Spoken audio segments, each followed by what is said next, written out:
this was a good idea. This was something that we all needed because we were signing up for so many websites that it was nearly impossible to remember your username and password for each individual website. So having Apple do this was a good idea. Well, it kept evolving with the times, right?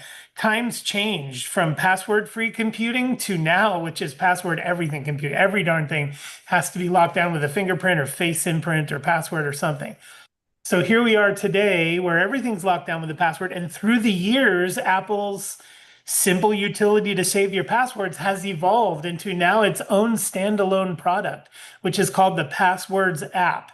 The Passwords app didn't exist previously. It wasn't around. It just, the password saving utility was part of the iCloud features. Well, now it's its own app. And darn it, can you believe it? Google did the same thing. So now Google has their own password management app. So for those of us who do live in two worlds, maybe one world is your iOS world, where iOS is functioning as it should. All your passwords are being populated everywhere on all your devices because you're in the iOS world.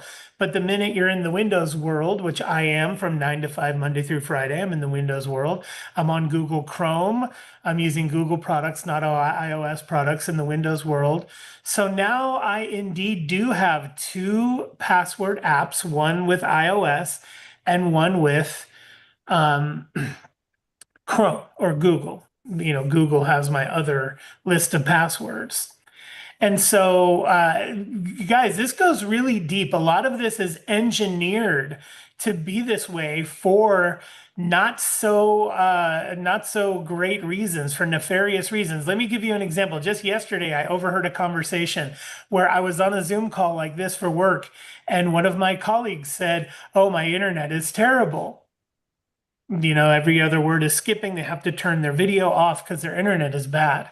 And then I say to them, well, there's a lot of options now in today's world. You can get fiber, you can get Starlink. Have you looked into other options? And he said, yes, there are plenty of great options in the area that I live in. I said, well, great. Then why don't you switch? He said, well, when they set up my internet, they set up an email address, and I've been using that email address for 20 years. And I'm afraid that if I switch to another internet service provider, I'll lose that email address. This is not altruistic reasons. These companies build these safeguards in for reasons that are bad for you. This colleague that I have cannot go upgrade their internet because they are afraid they're going to lose a email address that they set up 20 years ago. This is exactly what the companies want.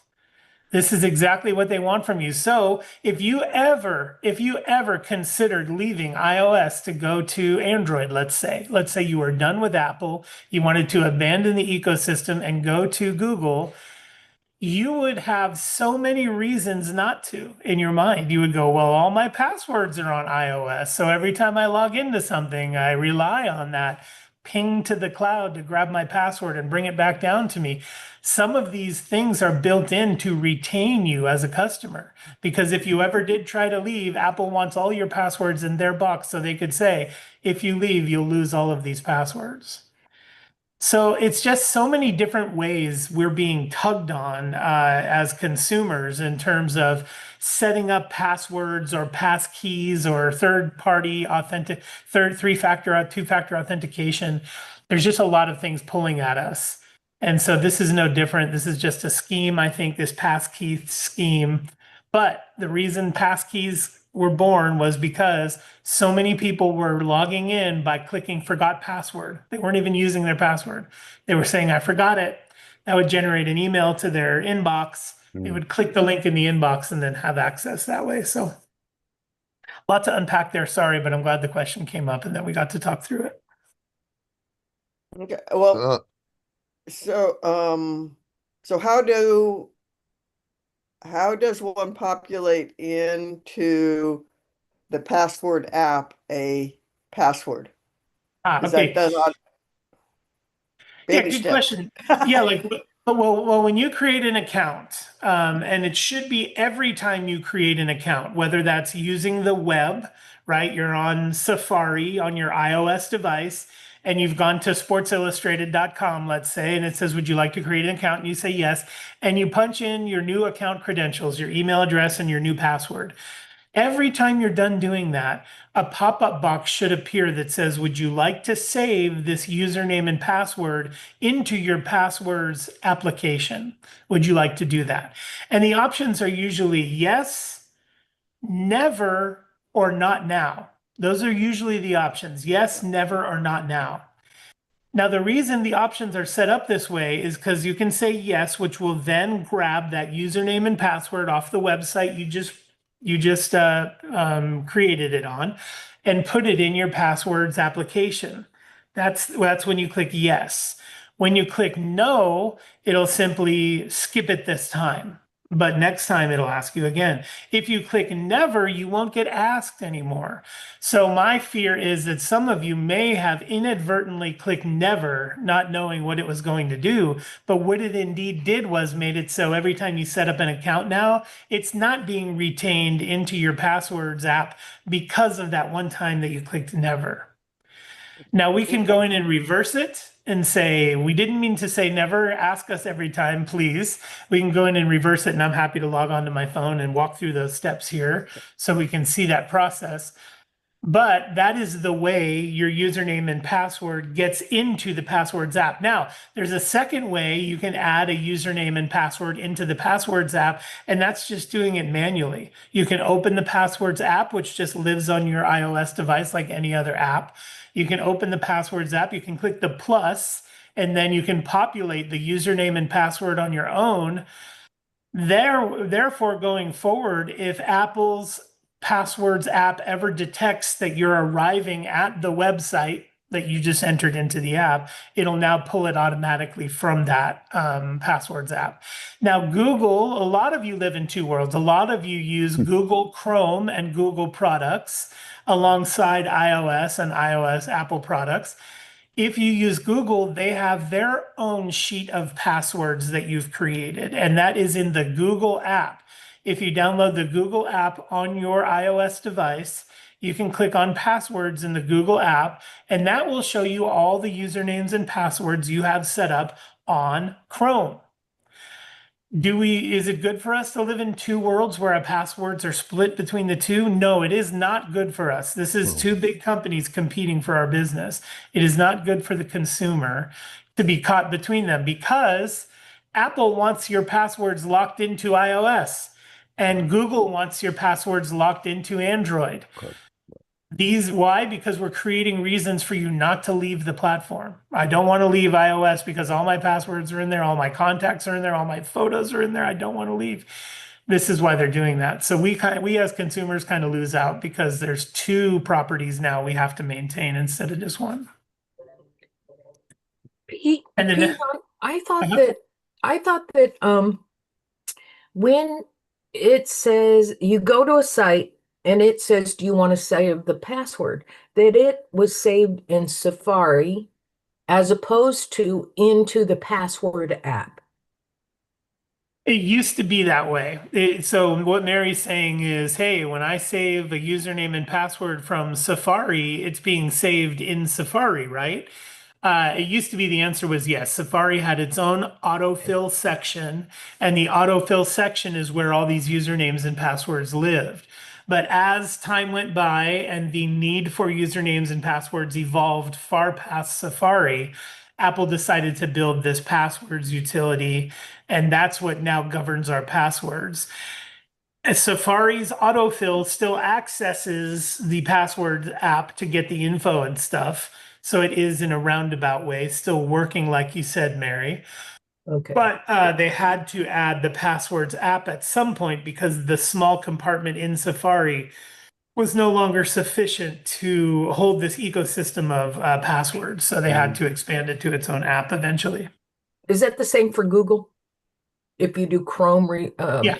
Yeah, as a matter of fact, it was fairly recent that Google did that. It used to be that in Google's browser, which is called Chrome, right? Google has their own browser called Chrome, just like Apple has their own browser called Safari. Google's browser is called Chrome. It used to be that the Chrome browser application would be where your usernames and passwords were stored. Well, fairly recently, they went away from that and they went to a password manager software, which is just called the Google app. You can download the Google app on either iOS or Android. And once you have the Google app, you just log in and you can then see a list of your usernames and passwords that you've created in Chrome or on the Google platform. Now, what would be nice is if there was a button where you could say merge the two. I want my iOS usernames and passwords, and I want my Google, and I want them merged so I have them all in one place. But they don't want that because that would make it easy for you to migrate from one platform to the other. So they don't want that. They want you to stay put. Thank you for clarifying that because that had I didn't understand that they had made the change. So that's very reassuring, if you will. Thank you. Yes, sure. My pleasure. Okay, Pete, I see that hand. This is can you hear? Yeah. Yes. This is the perfect question because this has been bothering me for a long time, and I'm wondering how the heck did I end up with the two Google and the Apple? How can I undo that, or what should I do? And if I'm on that list, what can I do to change things? Yeah. Hey, good question. Okay, so where we've landed is most of us, probably all of us, have some Google tentacles wrapped around us, and we have iOS tentacles wrapped around us, right? iOS tentacles are the ones we want wrapped around us, right? We're sort of held hostage by iOS by choice. We're here. We have chosen to buy into the iOS ecosystem, but for nefarious reasons, the tentacles of Google have wrapped around us too, because that's what Google wants. They want our data. We are the product to Google. They want our data. They want their tentacles wrapped around us. So we find ourselves in the unfortunate position of having the company we do want to be in bed with, right? Apple, we do want them to have our passwords and our photos and our history and our locations and all that. But Google, not so much. So what you could do is you could look inside your Google account to see what usernames and passwords are saved in there. You could compare that to your iOS passwords and make sure that all the ones in your Google are also in your iOS. And then you could delete all the Google ones. Once you made sure that they all lived inside iOS, you could delete them all out of your Google account. This is tedious and arduous. The companies make it this way on purpose because they don't want you going in and cleaning up your history and cleaning up, your saved passwords and stuff. They want it messy. They want you not to leave, so they make a lot of reasons for you not to. So in your case, you're saying, hey, I've got two. I don't want to. I only want to be in iOS. You could go through and delete all of your Google stuff. Now I have a client. Let me just give you a little aside here too. I have a client and she came to me and said, "Can I schedule some time with you? I want to decouple myself from Google. I want to completely get out of Google. I want to delete my accounts. I want to get out." This took us a half a day to get her two Google accounts shut off and all of the account data deleted. The reason I bring this up is because these companies want your data and they want a continuous flow of your usage patterns and your data because it is valuable to them. It is like currency for them. So they make it very difficult for you to decouple yourself from them. As a matter of fact, if you would like a real eye opener, I'm going to pull up this website. It is everything Google knows or thinks about you. It's everything that Google thinks about you. Let me see if I can pull it up.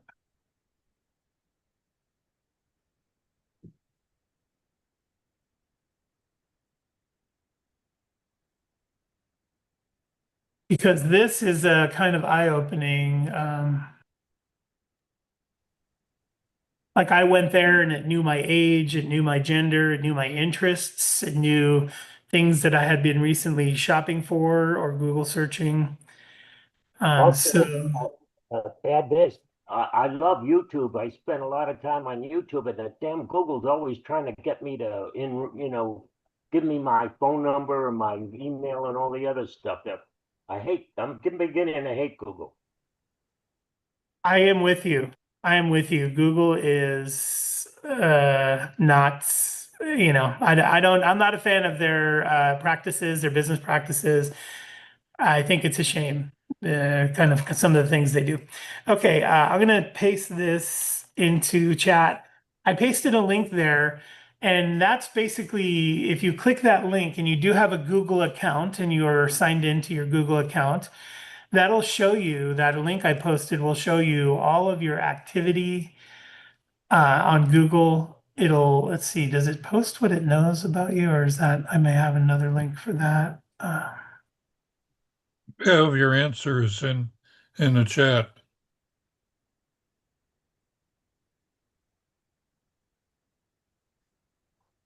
Hey, Pete, one other thing. Once you're into Google, what can I do? Say I see their website, I see the password. I can read the password and I can change the password? Okay, so you're talking about the password to your Google account? In the various wherever's I'm at, on the list. What can I do once I'm on the Google password list? What can I do? I can see my password and I can change it if I want to? Yeah. Once you get into the Google Password Manager, you can see the list of passwords that are associated with your account.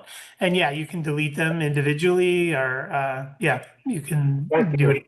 Yeah. Pete, I don't think you heard Bob. Al posted a how to transfer passwords from Google to Apple link. Yeah. Yeah.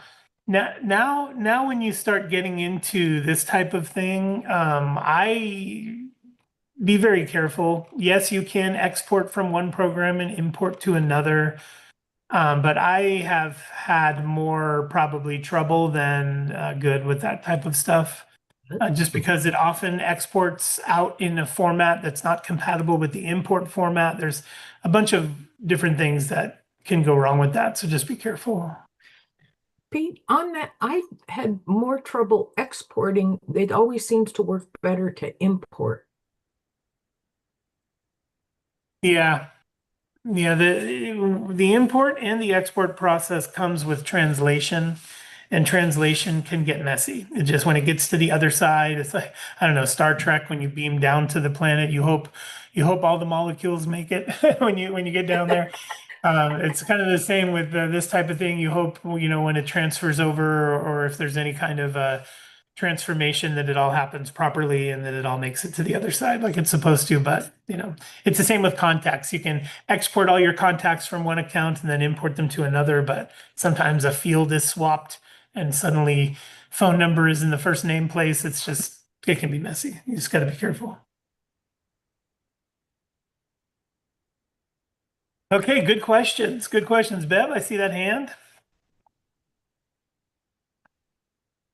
Yeah, this is my original question, which should be very brief. Is a Apple SuperDrive another term for like a CD recorder player?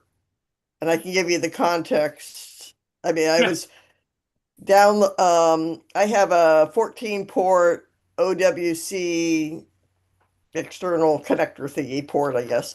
And I was updating it, or the hub, and it said the SuperDrive is not compatible with this version of Dock Ejector on a Mac. Please connect your Apple SuperDrive directly for your Mac to your Mac. So I'm thinking that could be my CD recorder player, external little box thing, which is about 10 years old. Yep. Okay, so that's Yep, that's your super drive. Yeah, it's going to be a little rectangle box with a cable Yeah. coming off the back of it. You probably don't, I dare I say, don't need that anymore. It's for burning CDs and DVDs. How do I get a CD onto my computer otherwise? Well, it's been a long time since I've seen the need for a CD on a computer. I don't have Spotify or any streaming music. Okay, well, there you go. You won that argument. Put the CD in your super drive, and there you go. But Yeah. Okay. So burn it into your music app. Then you have it on your computer, and you don't have to. But how do you burn it in Yeah, without she needs one the of those super CD drive. thingies? Yeah, you got to have the super You drive. literally drag the files, and they automatically will sort themselves in the But how within do the the files iTunes get into app. the computer when it's sitting on a round plastic disc? Yeah, Yeah, yeah. I think Bob is saying yes. Use that super drive to burn it in there, so you don't have to put the disk in each time. Which Oh, right. That's what I do. That's what I makes do. sense. Yeah. Yeah. Yeah. But Yeah. let me Yeah. ask you something. Let me. It always blows my mind when people say like, "Oh, I don't have Apple Music or Spotify." You do realize that with a very low subscription price, right? The subscription price is usually is very low. You can have access to pretty much every published works in existence. It's just it's so convenient now, and Spotify is free with ads, but it's so convenient now to get Wait, wait, access to Spotify is free with what? ads if you don't mind Oh, with ads. well, one, I didn't know that. Two, it's so why I don't listen to that much music in public radio, and NPR tends to be enough. And sometimes I just like quiet. I Yeah, grew up sure. in a very quiet household, so I'm not Hmm. used to a lot going on. I see. And then also or I kind of like like going to the like a library to go through my CDs if I'm in the house, and then I can visually look at them as opposed to having to call up from memory a song that I want to listen to. I'm kind of prehistoric.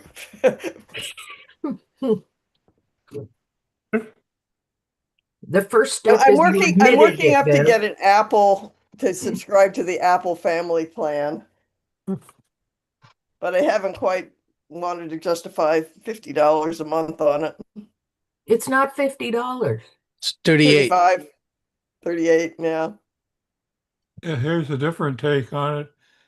A number of years ago, when they started Apple Music, I look at it and I says, I've already got close to 3,000 tunes I'm burned into iTunes off the DVDs and older stuff, Hmm.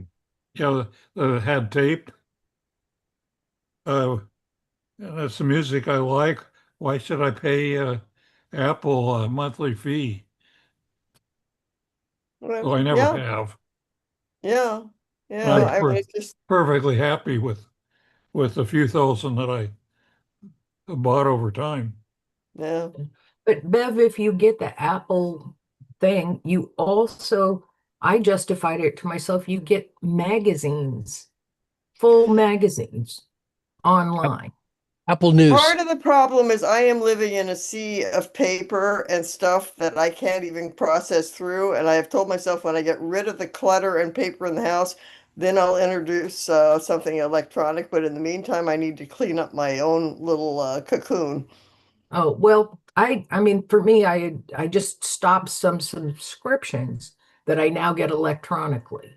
So I'm I not, don't have I the don't know if it's paper. me or I can barely hear you. I have my volume up, but I was okay with volume. Anyone else? I hear it, it's fine. Oh, okay. Something went fuzzy. But we all have to make choices on that I'm stuff. good But now. that's Yeah. one of the beauties of that Apple One is the news and the storage, news storage and magazines Yeah. Yeah. and music, yeah. No, that's one Randy? to help me move into the 22nd century, no, the 21st century. We're trying, Bev, we're Yeah. trying. Yeah, well, that's why MacNexus is so valuable to me.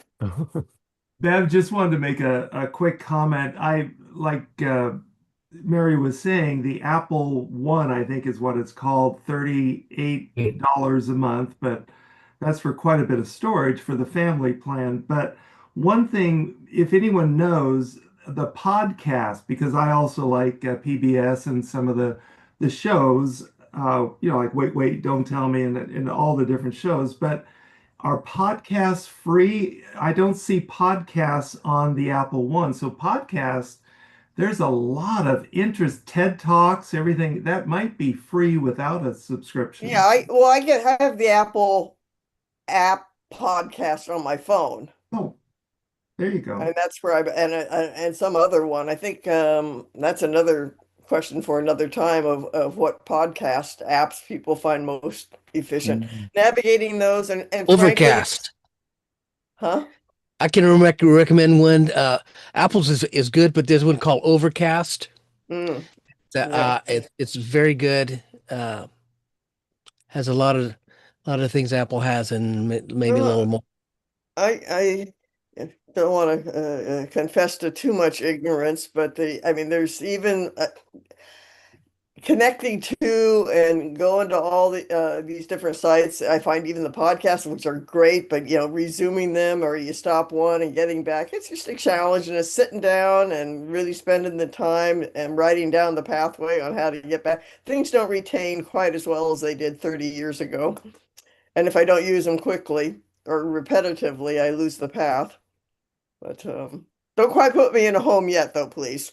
Well, I like the way that I like the way that technology meets us where we need it. I have helped hundreds of clients over the years, and some people have no interest in background music in their lives. It's just not a thing. Like Bev, you said, it's interesting. You tell me you grow up in a very quiet household.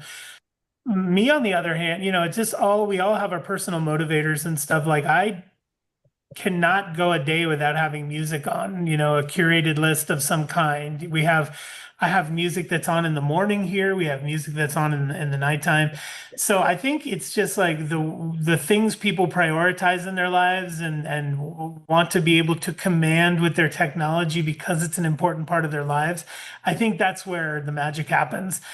Sometimes, like I just sort of heard you say, you get caught up in thinking you need to be there. You're like, hey, get me into the 20th century or 21st century. But if music isn't a priority in your life, then do not pursue it. What is, figure out what is and where can technology meet you. For me, I can't imagine living in a house without a home pod in each room because we live with a soundtrack in our lives. We live with background music, when we're cooking or when we're, just whatever the case is. So I don't know. For me, that's how it's always been, and I couldn't live without it. But I run into a lot of clients who say, "Oh no, I have no interest in being able to command whatever music I want, whatever genre I want, whatever artist, playlist, song." I think sometimes we get caught up in the old school vision of collections, right? Because that's how we were all taught. You collect the music you like, right? You go out and you buy Steely Dan's album because you like it and you want to have it on your shelf. I think that now, over the past 30 years, the evolution has been very clear that we're no longer a world of collections. If you walk into a Best Buy 20 years ago, it was 75% CDs and DVDs. Now you walk into a Best Buy and there are no CDs and DVDs. There's no section for it almost at all in some Best Buys.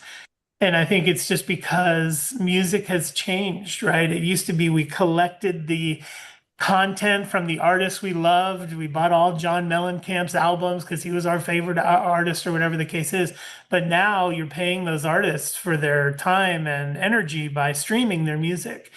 And what I like about streaming in the beginning, I was like, well, this is just another way of dialing up the music I want. I used to walk over to my CD rack, run my finger down the spines, pick out my Def Leppard CD and put it in the player. Now it's interesting the differences between the way we selected music then and the way we're able to now. Just an example, you used to go and grab an album and put that album on, and now you're listening to that album. And if you wanted to change it up, you had to go get another album and put that on. Now we can say to these devices, whether it's your phone or your watch or your HomePod or your AirPods, we can say, give me music in the genre of jazz, or give me a radio station that's modeled after this song. And then you get into the discovery phase of different songs that are like that or songs you may not have heard before. You can create stations. There's just so many different things you can do, from the mindset of the past where you just collect music and have it on a shelf, to this future mindset where you can create stations, albums, playlists. You can have it curate using AI its own bundle of music, like create me a 25 song playlist that has my most played songs of the last year on it. There's just a lot of things you can do with the subscription. So if you are in the older mindset of, oh, you collect music and then it sits on the shelf till you're ready for it, well, maybe you may be interested in a new way of discovering music and a new way of listening to music. So just something to think about there. I'm not trying to sell subscriptions. I don't make any money on it or anything like that, but So I have a question. Why were so many people lined up to buy the Taylor Swift new album or CD or whatever, but they physically lined up blocks long before the store opened? What's that about? I'll tell you, it's an interesting phenomenon, but it's a good question too. I'll tell you what's going on. And the same thing happened for me. Superman movie came out on my birthday this year, and I happen to be a big fan of the comic books and Superman.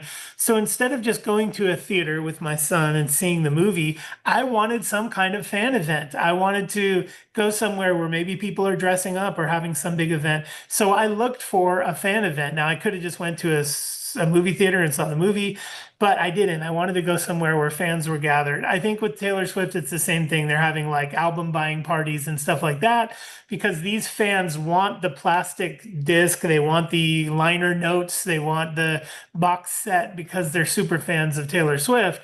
But that's not how they're going to listen to that music, I promise you.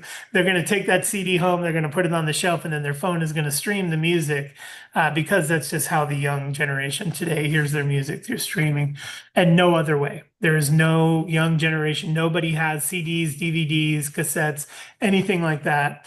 I have two daughters, one's 25 and one is 18. And if I turn off their Apple Music subscription, they freak out immediately. It's just the way they get their music. It's their IV for music, basically. Okay, these are great questions and incredible discussions. I think these are useful for all of us. So thank you. Keep them coming. Randy, yeah, I see that. Yeah, in regards, dovetailing off the music question and apps, and you had said different genres included with the Apple Music. But here's the question. I'm just trying to stump you today, Pete. I love it. Why, I love it. why does Apple Music still have two apps for music? One, the regular music, but then classical music is a separate autonomous Apple Music app. Why classical? You mentioned jazz, that's in regular music, but why the breakout in Apple Music? Yeah, good question. Let's take it a step further. There are actually three apps. One is the music store, the old purple note that is for when you want to go buy the stuff. If you don't want to subscribe, you just want to purchase it. And then there's the music app, which is the subscription based. And then, yeah, there's an extra one for classical. This is the audiophile app where there is some format that those who are into the classical genre really like. It's some very high quality format. So it is accessible through that app. I guess Apple has catered a bit to, those who are really into the high-end classical music. So usually they don't do that. You don't see a bunch of breakouts of the app doing different specific silo, verticals like that. Another breakout you'll see is that the Apple Music app was made for Android as well. So there's an Android version of the Apple Music app. But yeah, the classical one was just for fans of the genre. Maybe they were trying to test it and see if they wanted to make versions of the app for different types of music and stuff, but it didn't go anywhere after classical. Yeah, good stuff. Good questions. Okay, any other Q&A or comments, or anybody want to stop a discussion? Go ahead, Bev. I see that. Well, I was just going to say some of it almost seems like a post-traumatic shock syndrome I have at times with computers because going into new things, sometimes since I'm solo, prefer that word to alone, no younger folks, particularly around that are adept, most other than for MacNexus, my knowledge base I have to buy or, interrogate the internet. But it can take such a time sink of working through some of this stuff that any new project I basically tend to think is going to be hours to do. I mean, even a very simple sort of thing I'm still struggling with where I have Wi-Fi lights that my outside lights that my nephew got me tutored up on doing, and finally I got those set up.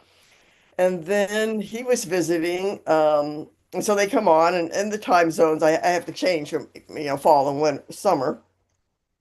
But he said, "Oh, you can have Google automatically turn them on and off for you." So he set up a routine. Well, it doesn't quite work. It works perfectly to turn them on at the sunrise. They go off at or turn them on at sunset. They go off at sunrise, and then they magically come back on about 2 hours later. So I then asked the lady to turn them off, and we have gone through all sorts of things and whatnot. I won't say the number of hours, and he's not available now. But that type of stuff is like, oh gosh, any new addition, setting up lights in a home and changing over even to HomePods. And actually, it sounds like Apple with the HomePods, they're not as involved as Google is for listening, and Amazon for not so much listening, but recording everything that you might have. Um, Hey, Chat GPT. yeah, Yeah, Seriously. I got to tell you, I got to piggyback on something you said. It's kind of funny, but I sold my house in California when we moved to Georgia, obviously, and when the realtor would tour people around the house, I left little cards near the home pods that prompted the buyer to give a command to the home pod, which would then change something in the environment, right? So I would say, in this room, tell the home pod to lower the shades, and all the shades would come down when the potential buyer would say that. It was pretty amazing. Every room you went in, you could say something and the environment in the room would change. It was very impressive. And I think people really enjoyed the feature. Realtors would tell me that they were tickled when they would see these things happen through it, right? I finally sold that house. But to your point, you brought up a great point about the lights coming on and turning off. It is such an arduous task to troubleshoot what is going wrong and how do I fix it. And then I got to wait till the next day. And did it work? No, it didn't work. I got to go in the app and make more changes. It is so difficult to do all this stuff. You have to sink a lot of time and energy into this. So when I moved, somebody bought the house finally. I moved, and the realtor contacted me and said, the new buyer would like to get in touch with you. And I said, "Oh, why?" And they said, "Oh, they just have some questions about the technical setup. Do you mind if I give them your phone number?" And I said, "Under no circumstances should you give them my phone number. Absolutely not." And my realtor said, "Why? There was a lot of advanced technical stuff in that house and they need help with it." And I said, "Yes, and I'm not the person." I spent hours and hours of my own time on the internet, Googling solutions, trying to figure it out. It's just these things are not always easy. And so I refuse to give my info because I'm not going to be on the phone for hours with a new homeowner trying to talk them through how all these things work together or don't work together in some cases. So, yes, I agree with you, Bev. Taking on these things and going, okay, I got to spend today troubleshooting why the lights don't come on when they're supposed to, or why the music isn't playing in all the rooms. It is hard to keep up with this stuff. But the great thing is that I learn by doing, though. Every time I overcome one of these problems, I bookmark that in my mind as like, yes, and okay, yeah, that's where yes, the it's such a problem win. was. Yeah, I'm going to look there first next time or something like that. So I'm totally there with you. I feel you. I know that these are very difficult things to overcome, these challenges and stuff. But I think it just takes you almost have an air of arrogance about yourself. Like, I don't care what the problem is. I'm going to go fix it. I'm going to figure it out. I am going to conquer this problem and then on to the next one. Because there'll be a new problem the next day with all this technology. But Pete, don't you find like with AI, as you ask them a question and it keeps going down and it gives you instructions. You can have them give you a step by step. You say, I'm using iOS, but I have Google, and you just start figuring it out that way, and it's easier to get those instructions in a way that is more straightforward, if you will, and may help Bev, and you may be able to get it in a nice little thing where you can make a, print it out and have a little notebook on that kind of thing, if you want to do that sort of thing. Oh, yes. And let's just mention AI here. It is an incredible guiding light, especially for things like we're talking about. Like, I'm trying to update my software. I'm trying to fix something in the software and I can't get it to work, or the light's coming back on. But AI also hallucinates. So just be careful, right? It just drives me mad where it'll say, at this point, pull down the edit menu. And I'm like, there is no edit menu. You're hallucinating. I don't know what you're referring to, but there is no edit menu. So yeah, sometimes AI will authoritatively speak things into existence that don't really exist. And it's maddening. I'm like, there is no edit menu. It's like, yes, there is. You just can't see it. It's kind of maddening sometimes, so you have to be careful. But AI is definitely the best starting point for almost anything. I remodeled bathrooms using AI as my starting point, having no idea how to remove a vanity. I'm like, well, AI will give me step-by-step instructions on how to do it. It is a great starting point, but just be cautious. It's like a GPS. If it tells you to make a right, first look up and make sure there's a road there before you make a right. Don't just do it because the GPS says. Okay.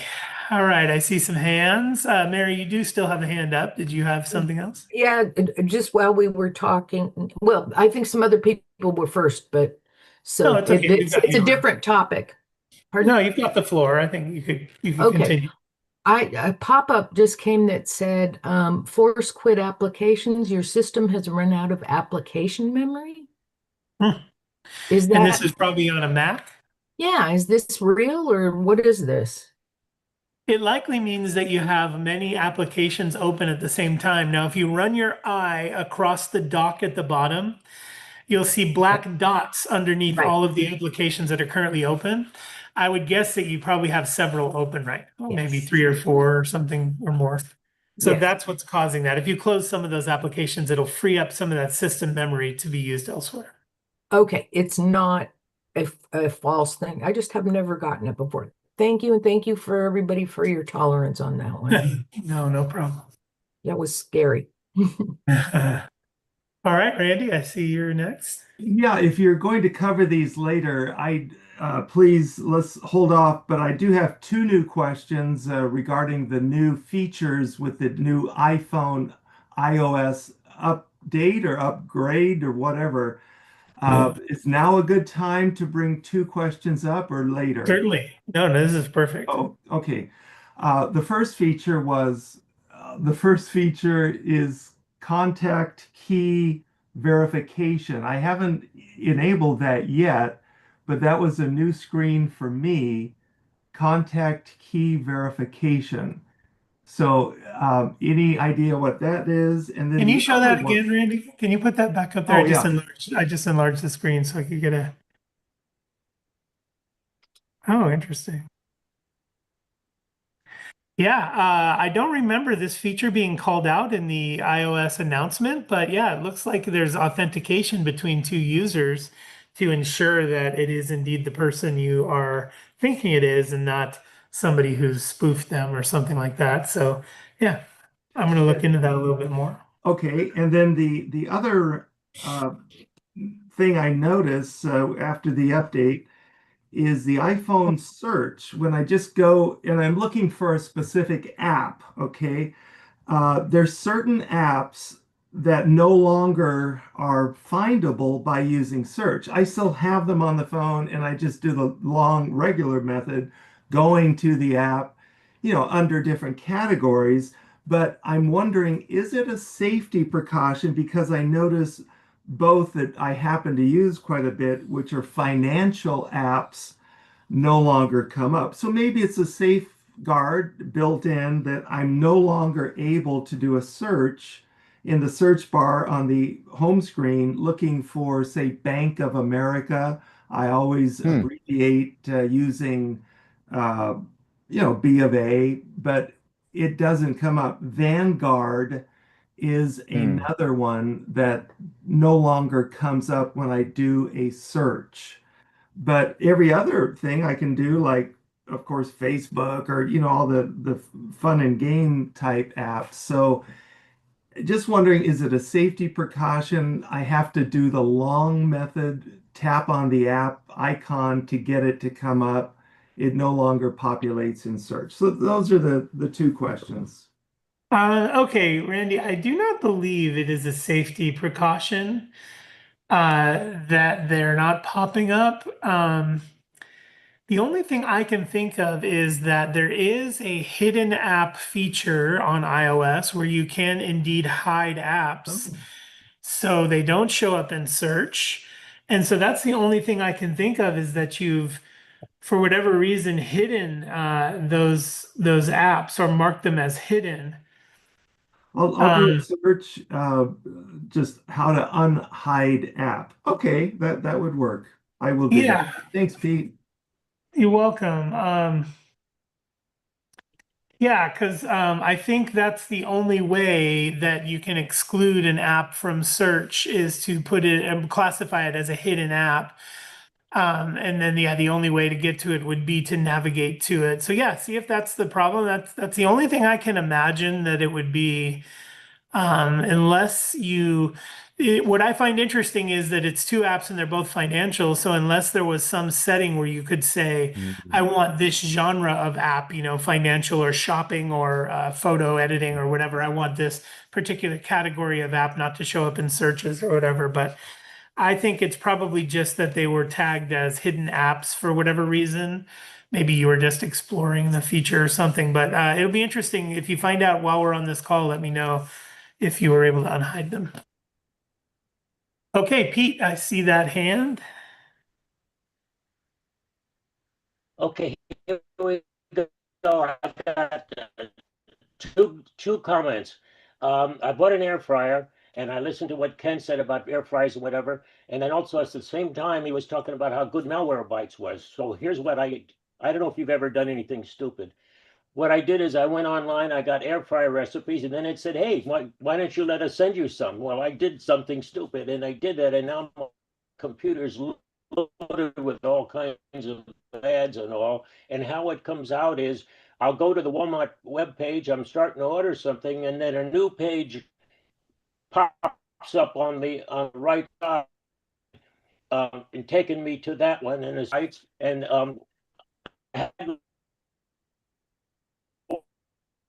version. So Your audio is a little spotty, I think. Is it spotty for others as well? Yes, yes. Um, Did we lose them altogether? let me just paraphrase here. It sounds like you signed up for something, and then it sort of did more than you bargained for. It started to give you malware and maybe some spyware and stuff like that. I am surprised to hear that Ken is endorsing Malwarebytes. I don't recommend any third-party software to protect against malware or adware. Oftentimes, the third-party software you're seeking to protect you from malware and adware is itself malware and adware.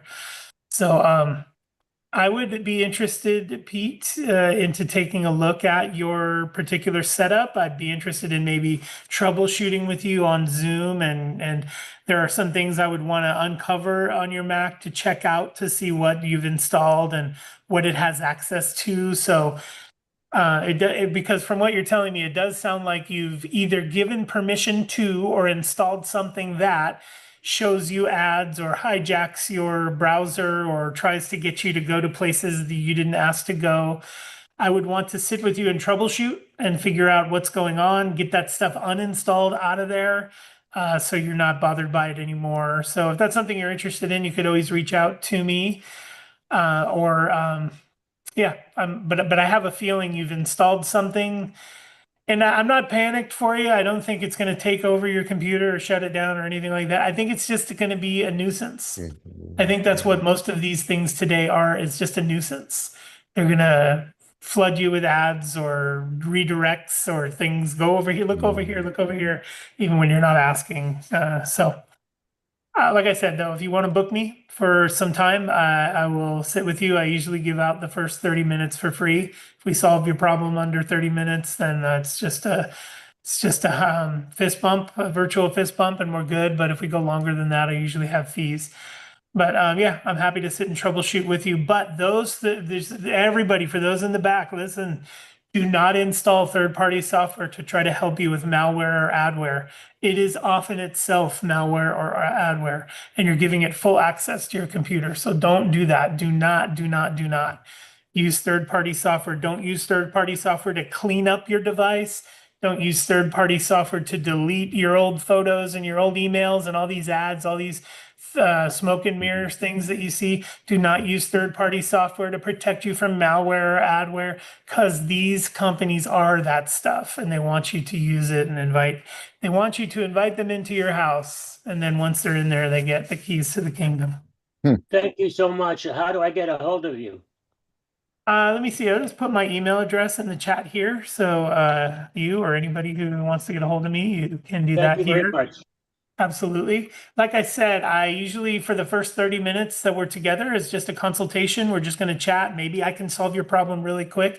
If I can, great. I feel victorious when I can solve your problem before we hit fees. But then, yeah, depending on the size and shape of the problem, there would be fees, a minimum of however for the first hour, and then however for the following hours. But I, including some people on this phone, have many, many clients and um, have never had anything but a satisfied customer. And To be clear, are you saying like malware bytes is not a good application to have on your? yes, I am saying that. Okay, because Ken, Abs was said, Ken recommends it, so it's just kind of a difference in your opinions. Yeah, Ken and I both have very specific hills that we would die on. And they're not the same hill. And they're not the same hill. So for Oh, 30 Max. years we've been navigating, or about 20 years we've been navigating carefully how to live on our separate hills and not take each other out. But yeah, I am a firm believer in that any third-party software designed to do something is a red flag. What is it? My son, just the other day, he comes to me and he says, Dad, there's this software. I saw an ad. There's this software. It'll go through and clean up all your duplicate photos, and it'll get rid of photos you don't want and all this stuff. No, it won't. No, it won't.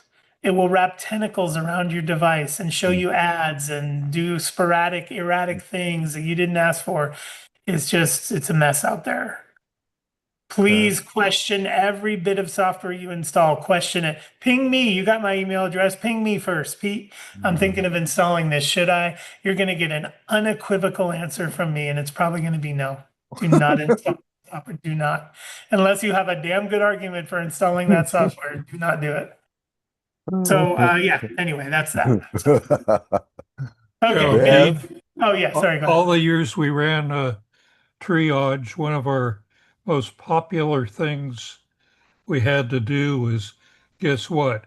Clean up messes for members who would use the kind of software that claims to clean up your computer. That they made big messes, most of them. You can't make this stuff up. I mean, it's just, Yeah. it's over here waving, saying, give me 30 bucks and I'll clean up your computer. You give them 30 bucks and now your computer is infected for life. You can hardly ever get all the tentacles unwrapped from your computer. So yeah, it's a tricky world out there. Okay, Bev, I see that hand up there. Simple question and then maybe an enlargement on hills to die on. Someone told me that it can be helpful when using AI to include in your inquiry, do not hallucinate. Do you think that could make any difference? Yeah, I have extensive hours in with AI, hundreds of hours in with AI, and no, it's the same thing as like AI often distorts human body parts, right? It'll do 3 fingers instead of 5 sometimes, or 8 fingers. And so you can tell it all anatomical accuracy. I want all anatomics to be accurate and stuff like that. So you can put those safeguards in there, and maybe it's a double check before the output. The AI will go, uh-oh, the user said no, anatomical inaccuracies, or whatever your thing was. And then yes, maybe it's a double check that'll catch it before it outputs the image itself, but it shouldn't be hallucinating to begin with. And the reason it is hallucinating is usually way, way deeper than just our conversation. It's usually something deep in the programming that's causing it to lose track and get caught into something else. So And then on hills to die on. yes. I am contemplating a getting an iPhone 17. I currently have a 14. I went with I went and stood on the Pete Losey Hill, I think, with the 14, and did not buy a cover glass or whatever. Yeah. And I have a few little scratches, but it's like, well, they don't really impact my viewing. I haven't have a cracked screen, but I have managed to, and I don't know if that'll decrease the trade-in value, but there's not much when you have a 4-year-old phone, 3-year-old phone. But so are you still in the do not cover, no glass covers hill?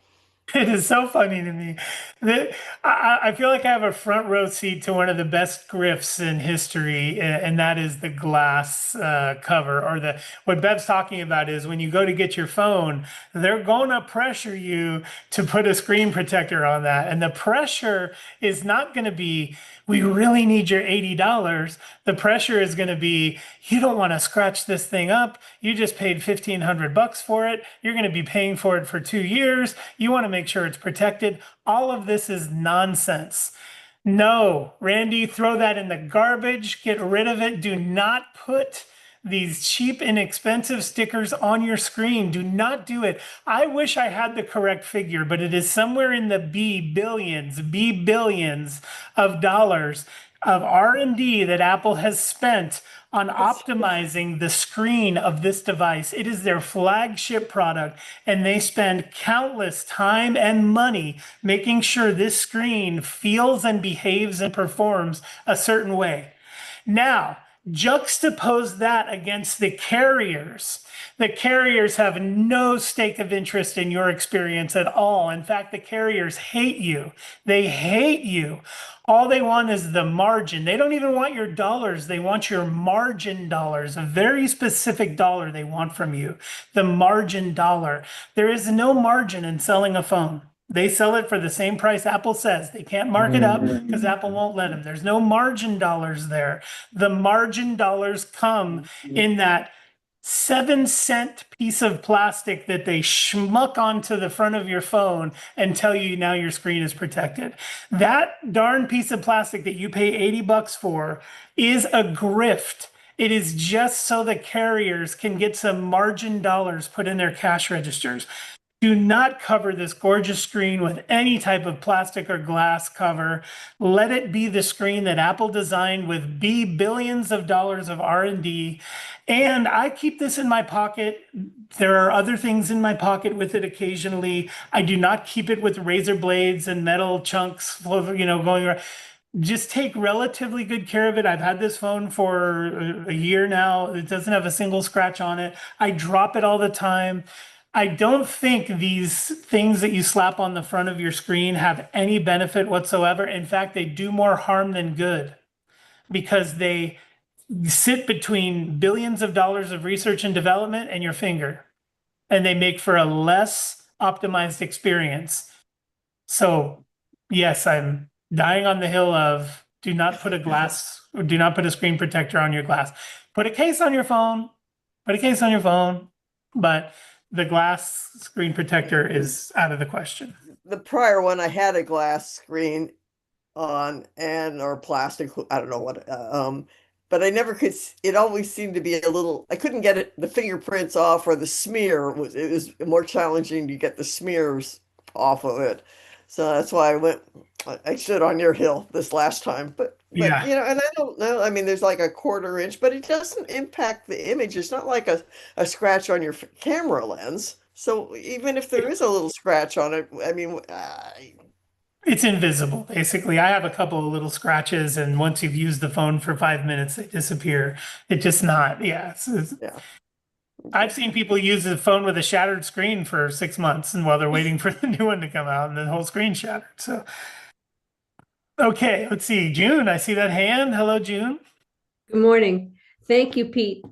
Um, I just had trouble getting calls on my new 16 plus, and it was very frustrating. And a friend of mine told me that there's a bug where sometimes you have to turn off Wi-Fi for the phone to actually get a call when you're away from home. Have you heard about that? Maybe I was reading through last night because there's already an iOS 26 update already, and it just came out what, a week ago or 2 weeks ago. So it's uncharacteristic for an update to be out this quickly. And what I was reading was something about phone calls. So I think maybe there was a glitch in the iOS 26 update where phone calls were sometimes routed through Wi-Fi, and you have to turn off your Wi-Fi and turn it back on. However, there is an update now. So you should update it, and hopefully that problem is gone with this update. What's funny about that, I was reading something about it, and it seemed to be in your part of the country where most, the southern areas, they thought it had something to do with uh, the phone company that covers like Georgia, Florida, and so forth. Interesting. Well, Anyway. blame the South. Okay, great. Thank you, June. And I don't see any more hands, so if you want, we can dive in.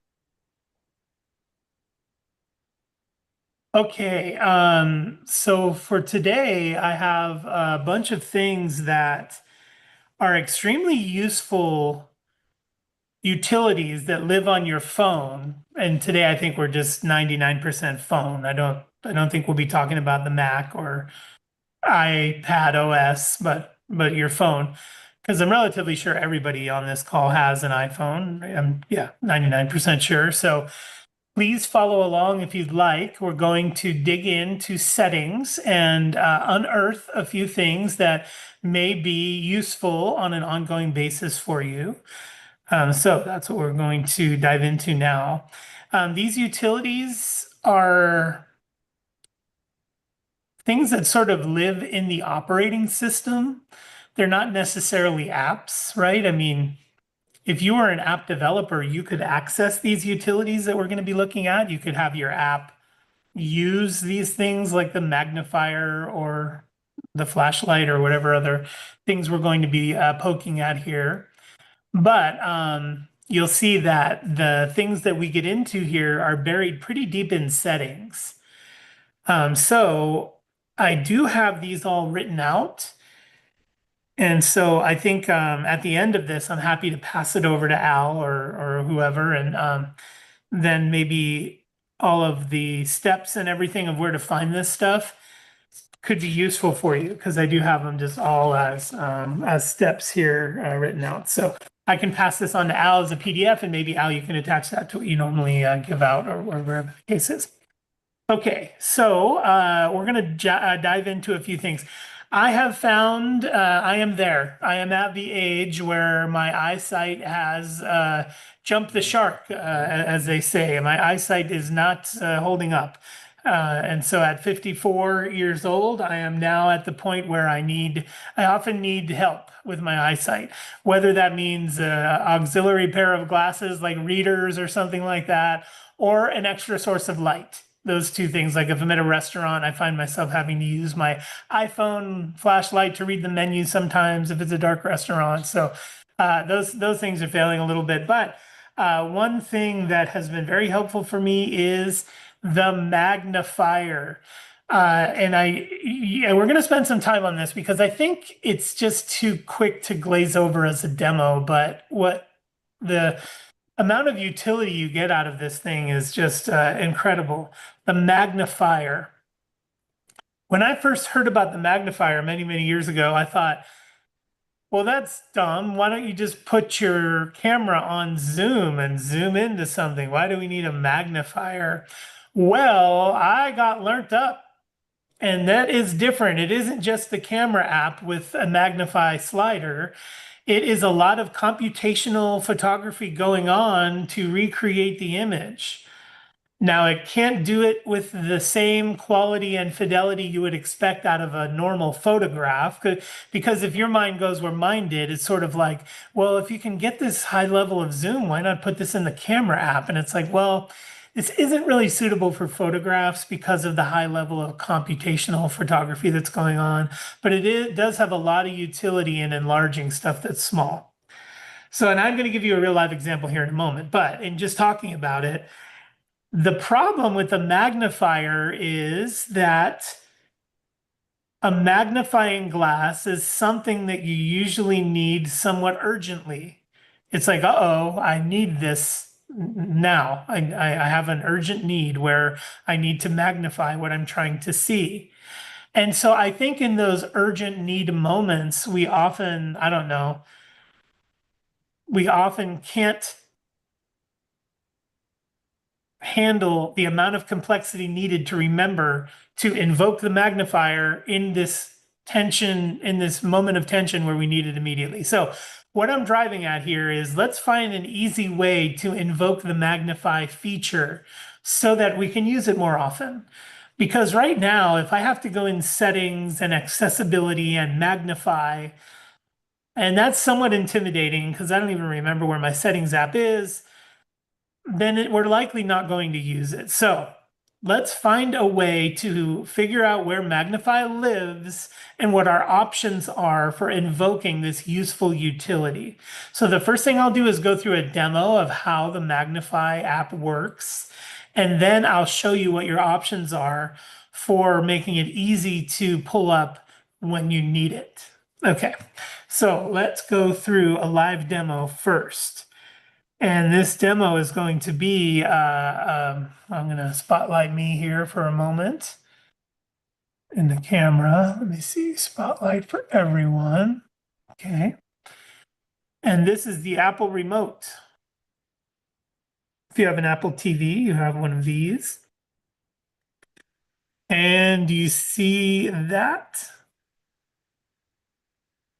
That, my friends, is where the serial number lives. And I need that serial number. And I ain't never going to get it because it's too darn small.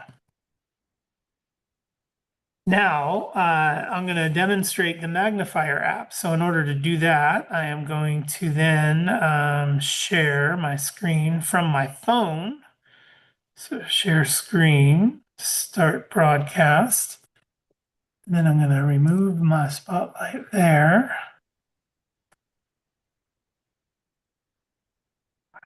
Okay. So now you're seeing my phone.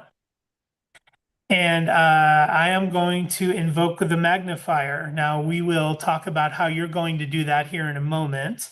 But I invoke the magnifier and you can see that it is showing you what my camera sees.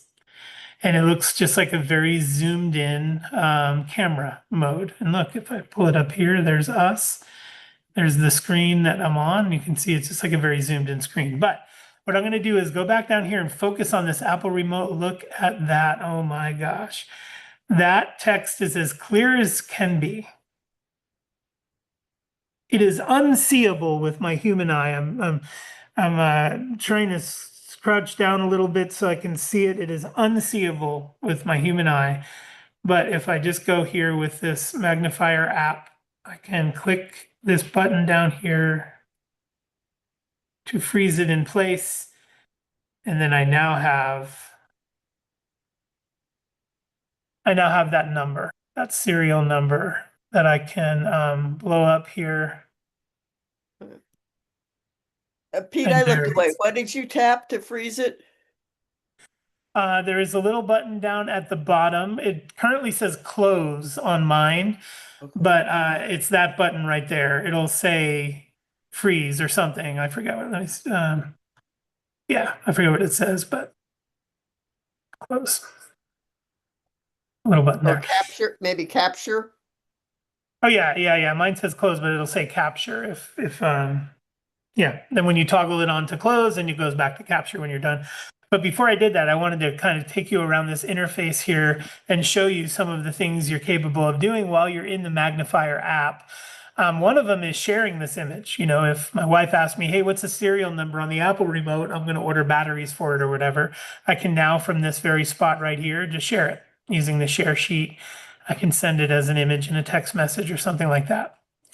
Going around the horn, I can also adjust the brightness here. You can see I've got brightness controls and oh, just get back over here and get my picture back. Capture.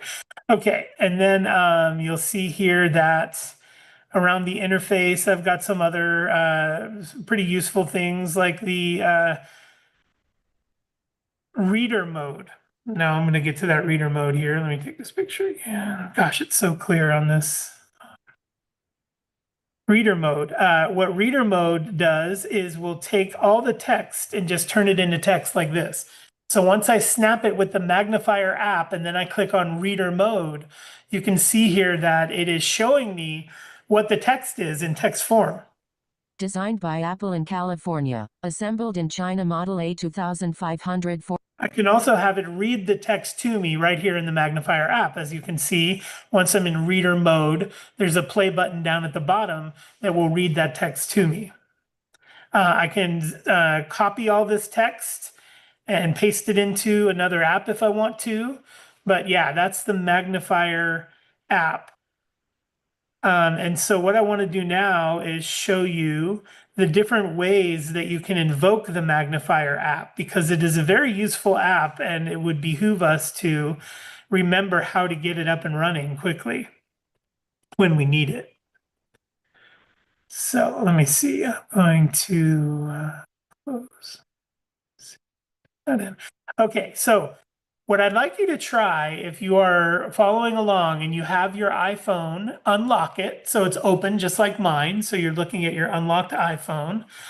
And what I'd like you to do is triple tap on the sleep button. The sleep button is the one you use to just sort of shut it off, you know, when you put it down. I'd like you to tap it 3 times. 1, 2, 3. When I tap mine 3 times, the magnifier opens up automatically. 1, 2, 3. I'm curious to know if yours is doing that. Let me know. When you Mine tap. pulls to hearing aids. No, it doesn't. Yes, mine did on the 13. Okay, triple tap on the home button, or I'm sorry, a triple tap on the sleep wake button, which is on the right side of the phone. A triple tap on that should invoke your magnifier. It may be changed for some of you. It could be different. So we're going to go in and we're going to change it to triple tap to get the magnifier up and running. So Kathy, I see that hand. Let me take you through how to get the magnifier associated with a triple tap on the sleep button, and then we'll get everybody's fixed, and then I'll take questions. So the first thing I'm going to do is go into the settings app on my phone here. You all have the settings app right there. I'm just going to open that up. And in the settings app, we are going to go to accessibility. That's where we're going to be spending a lot of our time today. Right there in about the middle of the list, you'll see accessibility. So we're going to get in there. And then the option we want is not zoom yet, it's magnifier. So we want to scroll down until we see magnifier. Where's my magnifier?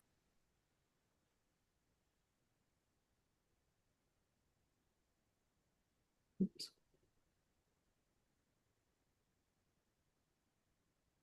Heck. This is where the search function is good. Yeah, I'm just about to use it, but I'm curious why I am not seeing it here. That is okay.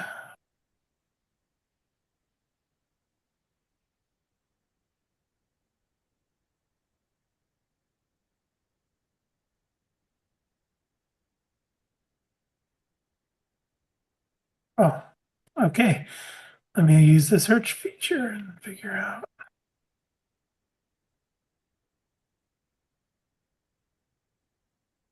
Figure out where that is. Okay. It doesn't look like it's. Did they take it out? No. It has a standalone app. But that's not what we're looking for. Sorry, one moment. There's been a change apparently. Yeah. I'm gonna get this figured out. That's Pete, I scrolled down all the way to the bottom under the main settings, and it has apps is the last thing. And when you tap that, then you get to magnifier. They are listed alphabetically.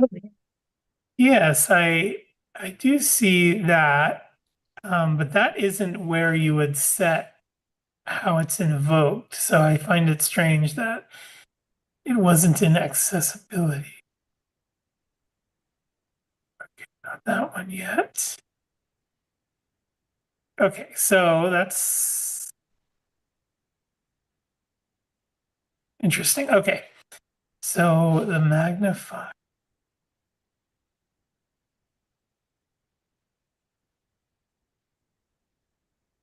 Oh, it looked tried accessibility touch and touch accommodations. I think I've it. Because I searched on tap and that's what it.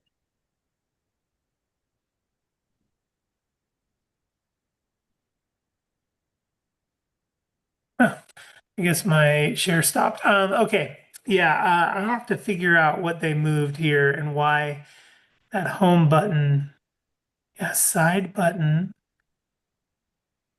Hmm. click speed, adjust triple click side button, yes, side button confirmation. Okay, I do see the side button settings, but it's not saying. This is interesting. Okay, magnifier, inaccessibility. Apple even says it's supposed to be there, but they're. Oh, accessibility shortcut magnifier. Okay, I found it. Here we go. It is a little bit different than it used to be, but let me get back to my share here in Zoom so you can see my screen. And I've figured out where to find it now. Sorry about the brief kerfluffle. Start broadcast. Okay, here we go. Back into settings and back into accessibility we go. Okay, there we go, settings. And then I'm going to get an accessibility here. And then down at the bottom, we got to scroll down. You'll see accessibility shortcut. Accessibility shortcut. So that is where we decide what will be invoked when we triple click the side button. So this is a list of things you can invoke when you triple click the side button. I am suggesting we put it on magnifier here, but let's just take a quick look at other things that are here as an option in case you find them more interesting than the magnifier. Some such things are, let's see.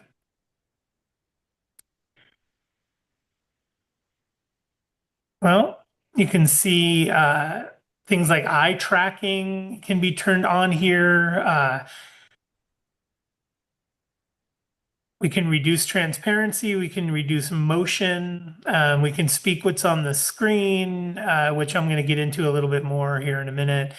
Voiceover, Zoom, there are lots of different things you can dedicate to the triple click on the side button. I highly recommend for right now, you go in here and make this magnifier. Unless you've intentionally changed it at some point and it's doing something different that you want it to do, that's fine. I'm not going to try to talk you out of whatever you changed it to. But if you are following along today and you want to have the magnifier be invoked by the triple click, then I suggest you get in here in general, accessibility, scroll down to accessibility shortcut and change that from all the other things it could be to magnifier. Now, you may want to get in here and explore all these other things. We are going to look at them in the accessibility menu where they live. This is just a list of items you can attach to the triple click command. We're going to get into the accessibility menu where all these things live here shortly, but if you are following along, please change the accessibility shortcut to magnifier.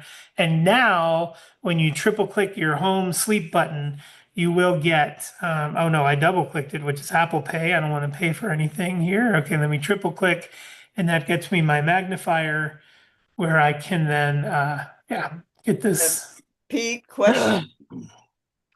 Yep. I had already in the one below magnifier MFI hearing devices. So when I clicked magnifier, both are still clicked.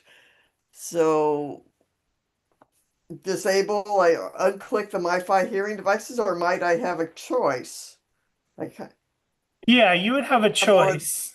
If you have them both checked, then when you did the triple click, it would pop up with a dialog box that said, would you like to do the hearing device or the magnify? Did you switch it to the hearing device? Do you currently use well, that's something what I that? had, yeah, and it's something like a live hearing or something. I think you can leave the iPhone in a room and then it'll eavesdrop when you, not that I've ever used that, but as you leave the room, it continues to transmit the conversation that's going on. Or you can move it over to someone in a loud restaurant and then it picks it up better. Okay. Okay, so that is the path to getting the magnifier connected with your triple click gesture of your sleep wake button. Once you triple click it, you've got the magnifier now. Hopefully you'll use that often as needed. I use it quite a bit on things. It does have a flashlight, so if something did fall down into a crack or whatever the case is, it's got a flashlight built in, a very intense zoom, a lot of computational photography going on to rebuild the letters and stuff of text and all that stuff. So a very good utility to have at your fingertips when you need it for reading and stuff. Okay, cool. Let's get to the next thing on my list is speak screen. I'm going to go back into settings, back into accessibility, and then we have something called speak screen under read and speak. So if I go under read and speak, the speak screen shortcut is available here. Now you can see that on mine under speak screen, I have it turned off, but I'm just going to turn it on here. I'm going to say speak screen on. And then what I'm going to do is demo it for you. So now that I have it turned on, I'm going to leave the settings app and go to Safari, let's say. Ooh, there's my phone. Let's see, when am I going to receive my iPhone? Oh no, it's going to ask me to log in and everything. Never mind. Okay, let me go to my tabs here and find a tab that I may want read. Okay, so now if I would like to have this read to me, I just swipe down with two fingers and I can have that contents read to me. Invoking control center. It's supposed to just read those to me.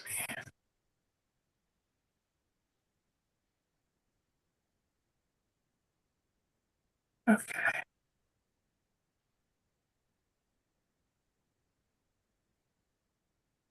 Well, I'm trying. Oh, here we go.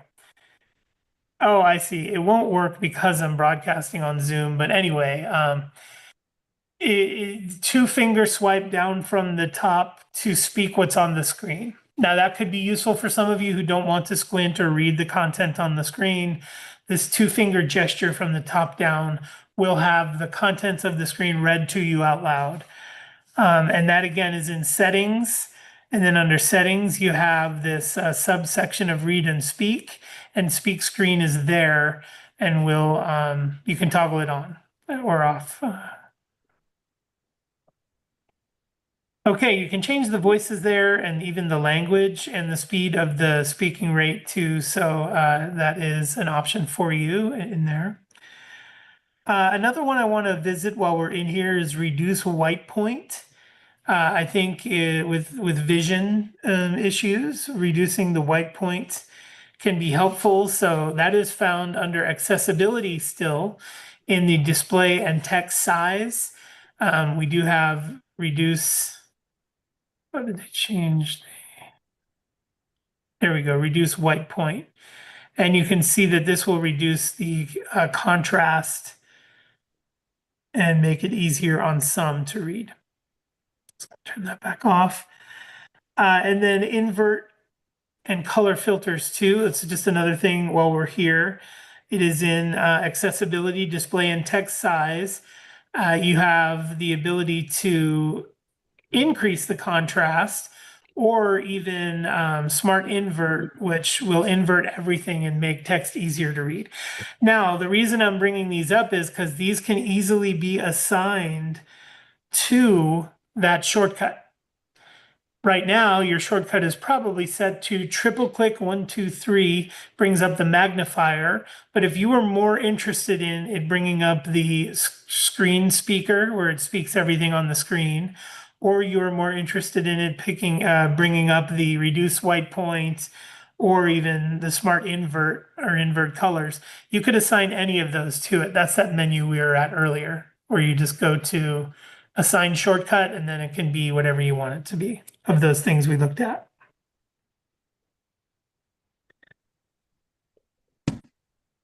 Okay, I'm going to skip over segment 2 here because those all have to do with audio. Okay, I'll get back to those.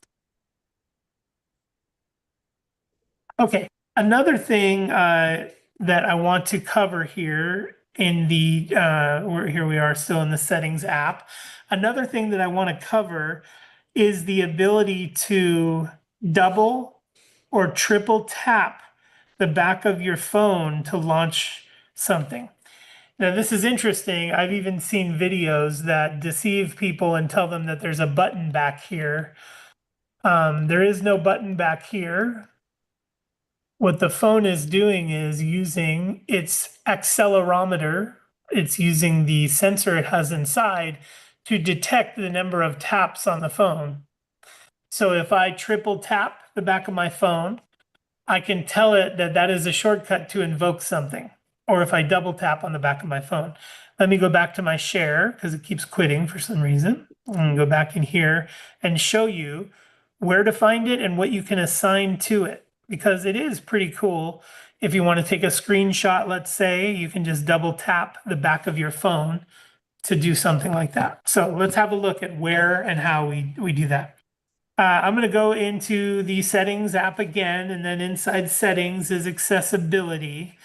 And in accessibility, there is under touch, right? This is where we would go find the touch section. There we go, under physical and motor, you can see touch there. And then if I tap into touch, we have something called back tap down at the bottom there. See, back tap. Now we can set it. We can say, if I double tap, I want you to do a particular action. And if I triple tap, I want you to do a particular action. So, and let's get into this. You can go ahead and follow along and assign anything you want to this if you're following along. I'm going to go back one more time through how we got here so you can follow along if you got lost or got a little bit behind. Before we assign anything, I'm going to do it one more time. So stay tuned. I'm about to do that now. But before I do, I also just want to say that this type of thing is prone to accidental triggering. Double tapping or triple tapping on the back of your device is something you probably do often without even noticing. So I just want to call out that if you do in this demo here, if you do decide to follow along with me and assign something to the double tap or triple tap gesture, you may find that it's happening unintentionally. If it is, you can always just come back in here and turn it off. But if you're having luck with it, I don't have very many unintentional triggers. It works fine for me. But if you are finding that you are having unintentional triggers, you can always go back in here and turn it off. So the way we got here was we went in the settings app. So here we're back in iOS. On our phone, we're in the settings app. We went to accessibility then. After settings is accessibility. And then after accessibility is touch. You'll see its own section called touch. Click on touch and then scroll down to the bottom, and then we have back tap when we select back tap, we have our two choices. What would we like to happen when we double tap? And what would we like to happen when we triple tap? So I'm going to select double tap, and it is giving you a bunch of different options. You can see here how many different things it gives you to assign to that button. Now I want to go slow and call out a few of them. I'm going to go slow and call out a few of them. But I must also say that what you will not see on this list, but another thing that can be invoked with a double tap or a triple tap on the phone, is any shortcut you create in the Shortcuts app. So that is another place where you can build a process and then have the double tap or triple tap gesture invoke that process, which can get really interesting. You know, like if you have a home routine where the lights go down and the fans come on and you know, I don't know, the shades go up, you can assign that to a triple tap. If you're at home and it's time for that, you can just triple tap the back surface of your phone to invoke that. So anything in the Shortcuts app that you build as a shortcut can be assigned to a triple or double tap, and anything we see here. Now let's scroll through this list, and I'm just going to cherry pick a few things to discuss, that a few different use cases of why this might be interesting. Okay, number one is camera. Camera is one of those things that we need urgently, right? It's like, oh shoot, this is a moment. I want to pull out my camera. Something cool is happening. It's feeding time for the giraffes at the zoo. I want to pull out my camera. Everybody does this differently. I see people unlock their phone fully and punch in their full passcode and navigate to the camera application. I see some people use the camera button on the side of their device. I see some people use it from the lock screen, invoke the camera from there. You can use it from Control Center. There's many different ways to invoke the camera, but a double or triple tap on your phone is also one of them. If you are a type of person who just wants to very quickly open the camera with a double or triple tap on the back of your device, you can assign that here. Interesting to be able to assign that here. If you want your flashlight to come on, if you frequently use the flashlight for whatever reason, you can invoke your flashlight with a double or triple tap. Now, I'm going to do that right now as a matter of demo because that's something that's visual. So here I have my phone. I am going to select flashlight as my double tap gesture. I'm now going to leave settings. And with my finger here, you can see on my camera, I'm going to double tap the back of my phone, tap, tap. And you see my flashlight has come on. I'm going to double tap again, tap, tap. My flashlight has gone off. And so I can double or triple tap shortcut back here. So now let's go back to the list of options. Flashlight is what I just added as my double tap, but you can go to your home screen. Reachability. This one is interesting. And it's a feature that I don't see many of you using on your device. But I just used reachability. I'm going to do the double tap. But what this is for is many of you have a hand that cannot reach the full height of your phone. Your thumb just doesn't get up there. So you're having to use your other hand now on your phone so you can use two hands. What I just did was reachability. So if I double tap on the back of my device, you'll see what happens on my screen. The phone comes, it's detected, but it's not doing it. Let me see. Double tap detected. Reachability is not working. What reachability does is brings the top part of your phone down so you can access it with that same thumb and you don't have to reach up.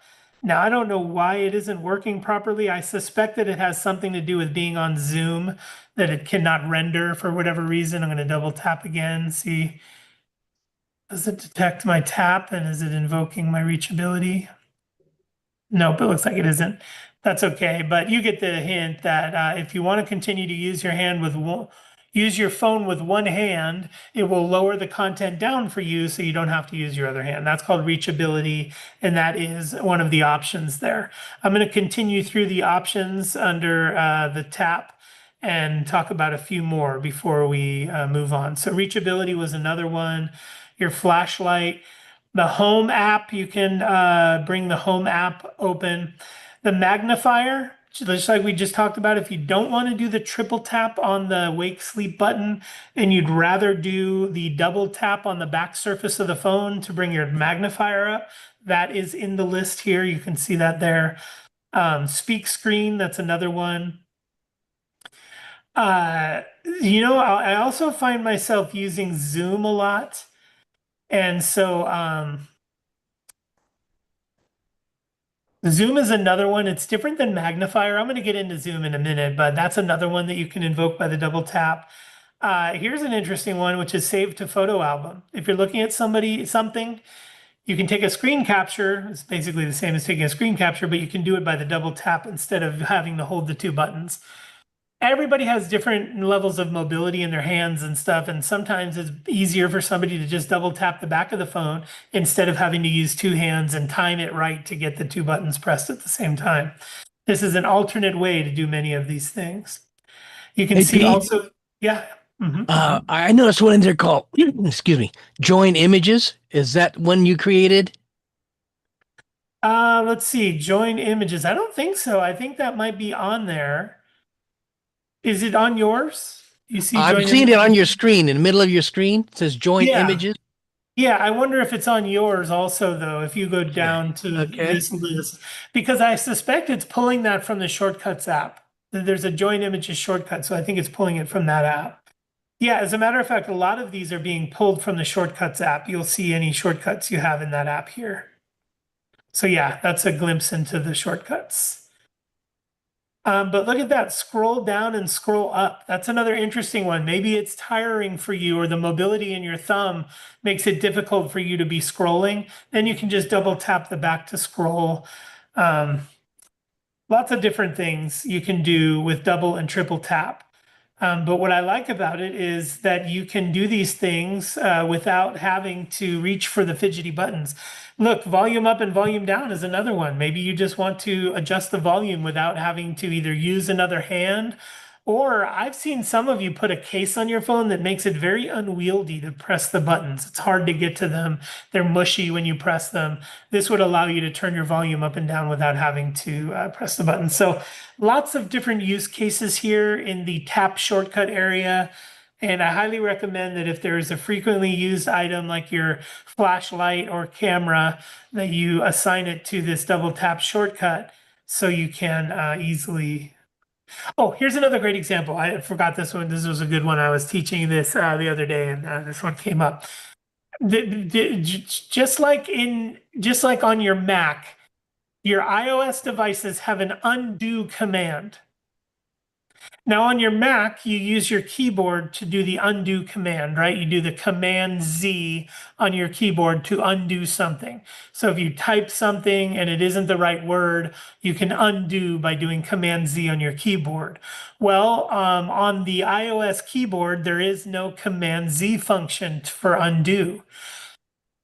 Oddly enough, the undo command does exist on the phone, but you have to shake your phone like this in order to invoke the undo command. I'll show you what I mean. If I'm over here typing, maybe it's in an email, I'll pull up a new email and I'll just start typing. We need to bake fresh bread. And watch what happens if I shake my phone. A pop-up will come up that says undo because shaking is the undo command. If I hit undo, it'll delete the last word that I typed because that's how you undo. Well, I got to tell you, for any of you who know that that is how you do the undo command and you've used it, it is somewhat unwieldy to shake the phone.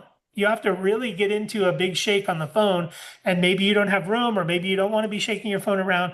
Take a look inside your app. You can double tap the back of your phone to do an undo, to do a shake. Instead of having to wiggle it up and down like this and activate the accelerometer, you can just do that double tap, and that's going to invoke the shake, which is the undo command for you. So with a little creativity, you can really use this double and triple tap shortcut technique to make your phone work for you a little bit harder. So that's your homework. I want everybody to go in here and assign at least one double tap or triple tap shortcut for something that you use frequently. Now, the next thing I'll show you is Zoom, and maybe that'll be the thing that you assign to it because Zoom is incredibly useful. but it is frightening because you can get stuck in Zoom. So Pete, let can I me, ask a question first? of course. I did what you said, and I have a brand new 16 plus, and there must be some block on my phone because neither one of them work. I did a double tap for flashlight and a triple for screenshot, and neither one work. Now there is a particular feel to it. Like it is expecting the double tap and the triple tap to come continuously and intentionally. Sometimes if your taps are weak, it doesn't pick up the intention of the double tap or the triple tap. That's to protect you against unintentional firing. But can you make sure you're being very intentional with your double tap and triple tap, and that it is really being communicated clearly? Because that could just be the problem. I don't see, there would be no block or anything. I don't see what would stop it from running other than it just not getting the intention of the triple tap or double tap. I'm hitting it pretty hard. Hmm. I I found when I hit mine hard, it didn't work, and a very light tap worked. Oh, And it's also And timing, and it's also the way you hold the phone. You know, it could be a lot of things. So, but I what was it able, is a lockout of some kind. just with I my got it index worked. finger on the hand holding the phone was enough of a hard enough tap that I could affect worked. It worked. Okay. I think it just takes a certain touch. You got to get Yeah. kind of used to the timing and stuff. But yeah, once you're used to that, it's all good. Okay, the next, let me see. Yeah, next one We is, have a hand up there, Pete. oh, sure. Yeah, fire away. Uh, Hi, Kathy. Hi. I can only choose one thing for the double tap or triple tap. Is that true, or can you choose a bunch? One thing each. Yep. One thing for Yeah, double, one thing for triple. got it. But for those of you who like to push the limits, Kathy, you could also build a shortcut. And that shortcut could have as many elements to it as you want, and you could have double tap invoke that shortcut. So shortcuts are like a scripting language where fairly easily you can go through and set up as many commands as you want. And then if your double tap were to invoke that shortcut, that's the workaround there where you have an unlimited number really of shortcuts. Okay. Are you going to show us how to set up shortcuts on this today, or no? I I would don't know love how. to. Yeah, I would love to. I think we will have time to tap into it a little bit, but we could also spend a whole 3 hours on shortcuts because it's a remarkable Wow. utility. Pete, But yeah. Uh-huh. can you also just set it up, do a double or triple tap just to bring up your control center, and then customize your control center to give you easy access to a whole bunch of stuff real quick? It, There you it would go. involve extra tap, but give you probably a great deal of customizability.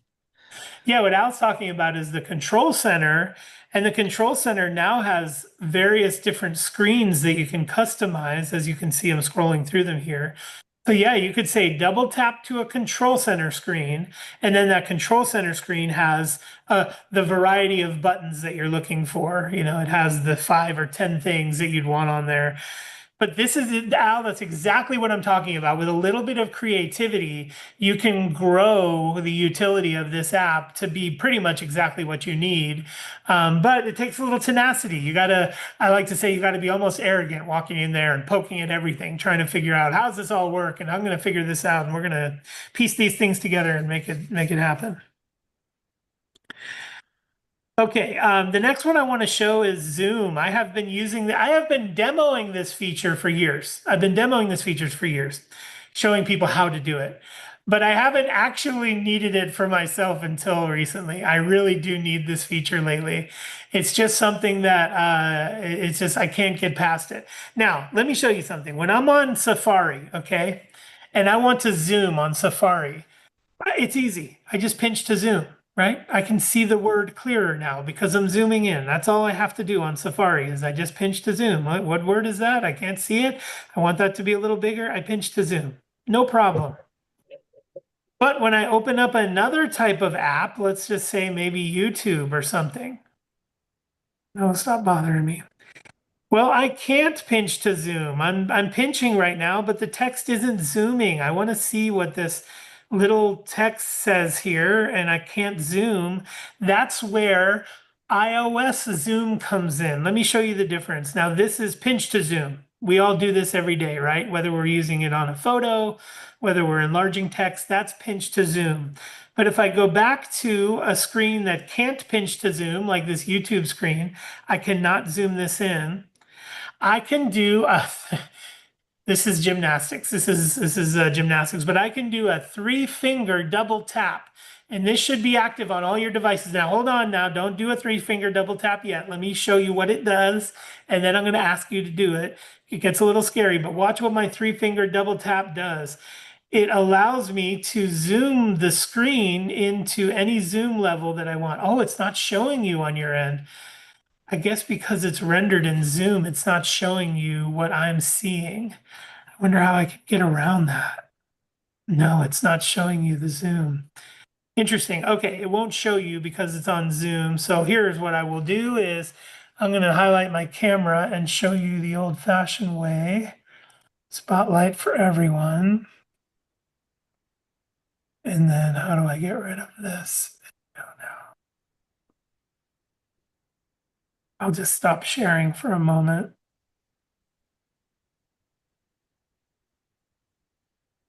Yeah, there we go.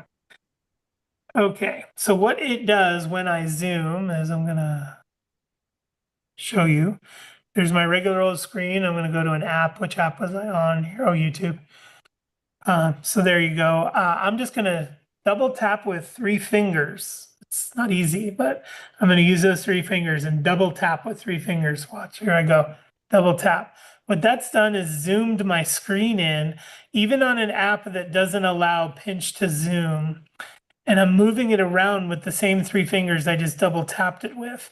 And to get out of this, to escape this, is another double tap with 3 fingers, is to zoom back. I have had clients call me and say, I'm stuck inside Zoom. I forgot how to get out. And I have to remind them double tap with 3 fingers. So now I'm encouraging you to try it. Double tap with 3 fingers and see if your screen zooms. If it doesn't, that's okay. And then double tap again with 3 fingers to get it to zoom back. And report in. Let me know. Is it zooming? Is it not zooming? Anybody having any luck?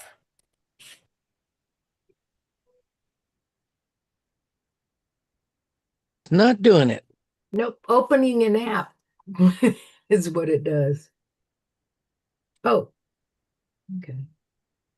Now, just like a person before who had to sort of get the rhythm of the double tap, you may have to get the rhythm of the 3-finger double tap. It's as if your 3 fingers are one object, and you're just tap tap with those 3 fingers as one object, doot doot like that, and that should make the zoom feature work. But never fear, we're going to go into the settings and we're going to find that setting and turn it on if it's not already turned on. And you could even assign your double tap to zoom because it may be useful for you. Have you ever been on an app that you're trying to zoom, but the app doesn't have pinch to zoom? Well, you could just double tap on the back of your phone and have it zoom in automatically. So let's go into settings under accessibility, and then you have zoom. And there's a couple of, you can assign your double tap to zoom. There's me. Okay, so I'm in settings, I'm in accessibility, I'm going to go in Zoom, and you can turn it on here if it isn't already turned on. For those of you who said you triple tapped or you double tapped with 3 fingers, well, then this must have been turned off if it didn't work. So go ahead and turn this on and then double tap with 3 fingers again, because now it should be working. Can you back? Oh, never mind.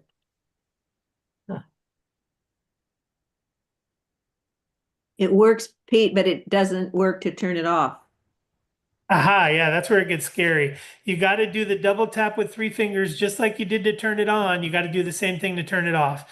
It will work if you get the timing right. Just stick with it, it'll work. Yes, mine worked.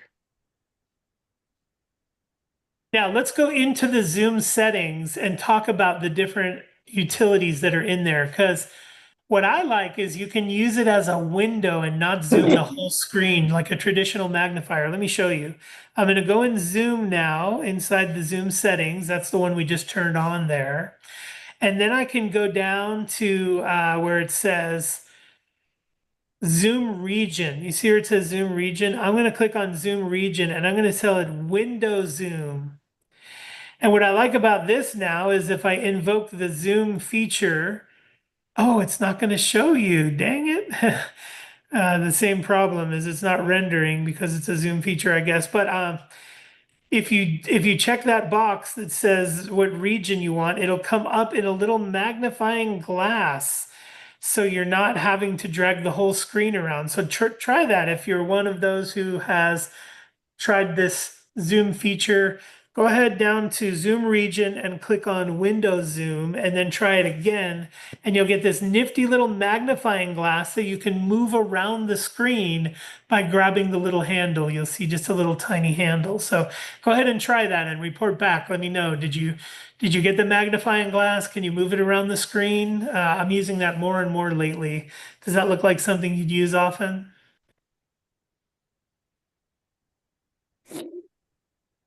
Got some thumbs ups there. Cool. Pete, I get it. My screen will come on and say Zoom enabled, but then three fingers on the front doesn't seem to do. Well, maybe. Okay. Very jerky. Very. Yeah, what you have to do is once the zoom is enabled, you have to use three fingers to move around as well. Okay. And Normally you're used to navigating on your phone, moving around with one finger, but once you're inside Zoom, you have to use the three fingers to move around. And the amount that's zoomed is kind of fixed. It's not like you can get it. It's not like a dynamic zoom. It takes you to one. Okay, you troublemaker, because you can zoom in and out. It's a little bit unwieldy though. The way you do it is gosh, you're going to think I'm kidding because of how unwieldy it is. But the way to adjust the zoom level is you double tap the same way we've been talking about, a three-finger double tap. But on the second tap, you rub up and down. I know. You rub up and down. And on that second tap, as you're rubbing up and down, you'll see the zoom level go back and forth. So same double tap gesture as you do to zoom in and out. But you don't take your fingers off the screen. You move them up and down on the second tap, and that will allow you to adjust your zoom level. And it goes really fast, so you kind of have to go slow. Items, but it doesn't have to be that difficult because you can invoke your zoom with the double tap on the back of the phone. Remember, so if all of this is too much mental gymnastics to make that work, you can just assign it to the double tap to make it work. You can also assign how much you want the zoom to be at the. Yes, as you can see in here, it has my maximum zoom level. Yeah. If I'm back in Zoom and I'm down at the bottom there, it has the maximum zoom level there. But yeah, I mean, this is something I need. It's a necessity for me lately, especially because my contacts can't correct very well for close distances anymore. So I'm now doing the zoom so I can see this small text up close. And I have assigned it to the double tap shortcut because the three-finger tap was a little unwieldy. Let's sit here for a minute. We don't have to go fast. We can just take a quick break. We can do that over again. We can catch people up. We don't have to keep rolling. Let's just take a deep breath. Ask a question on a different subject. Yeah, please. I can't raise my hand because the co-hosts can't raise a hand, believe it or not. Oh, I didn't know that. Okay. Yeah. Good. Anyway, on iOS 26, the Safari has moved the box where you type the URL in to the bottom. Yeah. I don't like it down there. Can it be switched back up to the top like it used to be? Yes, or at least you used to be able to. Let's go take a look. Let's see. So in Safari, to get the menu, the address bar back to the top, I'm going to go into settings down to apps. Now, in the previous iOS, you could do that, but I don't know if they've taken it out in 26. But let's see. Go down to Safari. Here it Did you go is. into the apps list? Yep, in settings down to apps. And then landscape.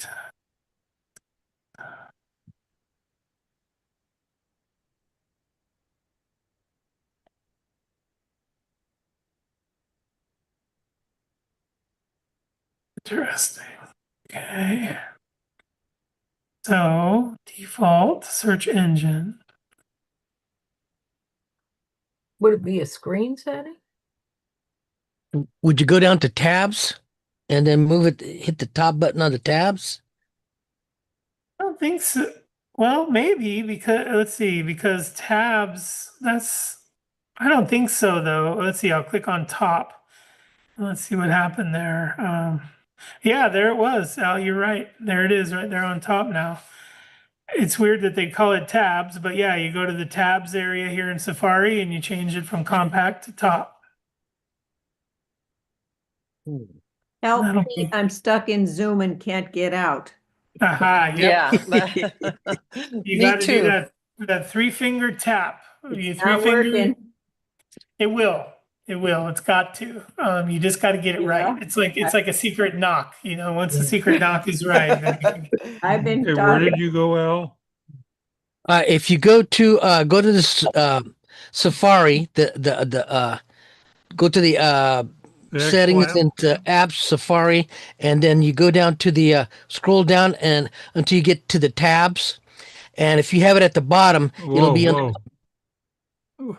Scroll where? You There you scroll go. in the Safari apps in settings. You scroll down until you Oh. get section. It's called tabs, and then you got three options there. The bottom option is compact, but the top option you just click in the button into the little circle there, and it'll move it to the top.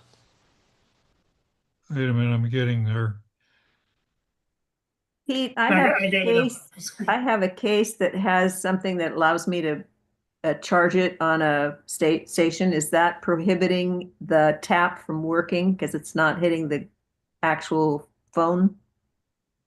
It shouldn't. It shouldn't. The phone is picking up two vibration events, one after the other. So it doesn't necessarily have to come in contact with the device itself, but it is finely tuned to only pick it up if it is in that close proximity. So I don't know. You'll have to experiment with what. Nothing is working. It took me a while. It took me a while. It was kind of scary. Yeah, I'm Yeah. scared. My phone is, and it I'm won't, not, can't scroll around in the image either. I'm not finding, you said to tab? Here, Yeah, watch this, yeah, Bob. Look at Pete's screen. I'm just in regular old settings here. I'm just seeing Pete. Oh, you don't see my shared screen? My shared At phone the screen? moment, we're seeing you. No, we aren't. No, I'm seeing him. I see the shared screen. Let me see if I can highlight the screen for everybody. Yeah. I see it on the YouTube demo live feed. I see all that stuff. Let's see. Okay. My Oh, screen wait is a minute, I shared. just got it back. Okay, perfect. And so in settings, I'm just going to scroll down to where all the apps are at the very bottom and go to apps.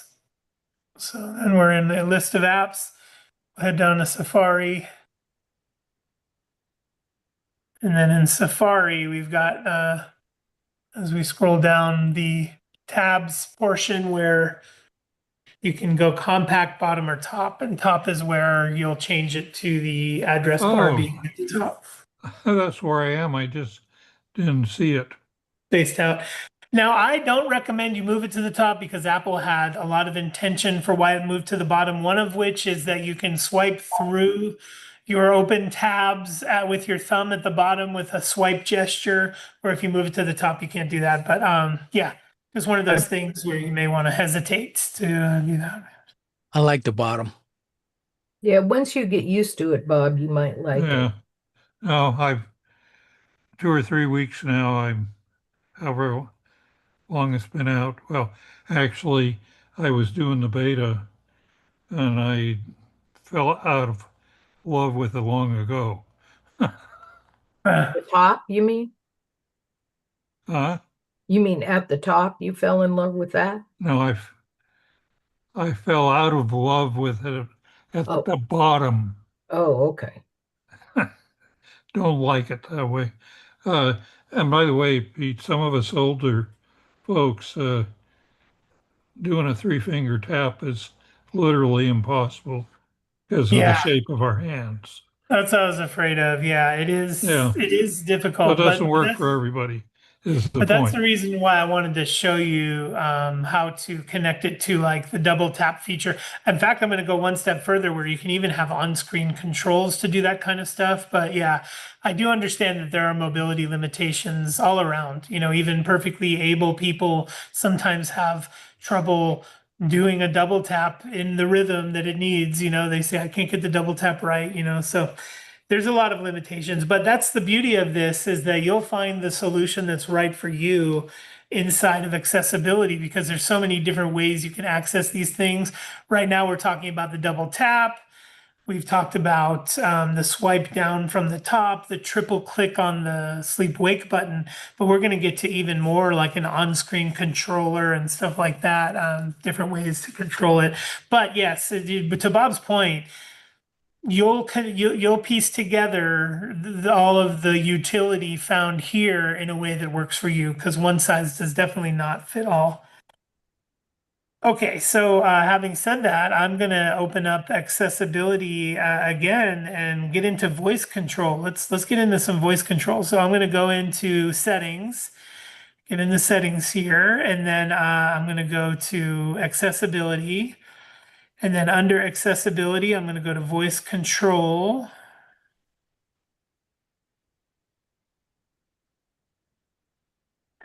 Gosh, they changed so much that my notes are just outdated. There it Okay, is. there it is, voice control, physical and motor, voice control. And then I have to set up voice control. I'm going to click setup and it's going to take me through a few things. I'm going to hit continue here.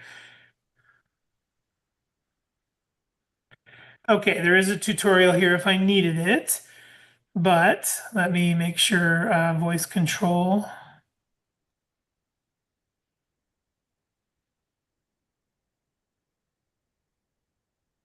Hmm.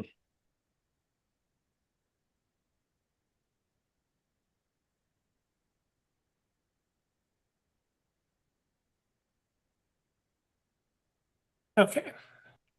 So now, oh, quit again. So now using voice control, I can tell my phone to do certain things like scroll up, scroll down, open the home app. Let's see, open the home app. And my sharing stopped. I'm going to go back in there and share again here in a moment, but I want to make sure this is set up right. Voice control.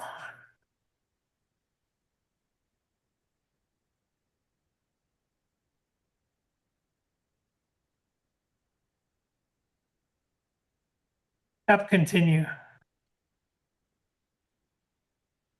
Tap the check mark.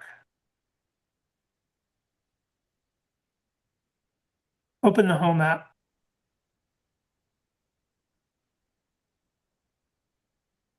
Okay.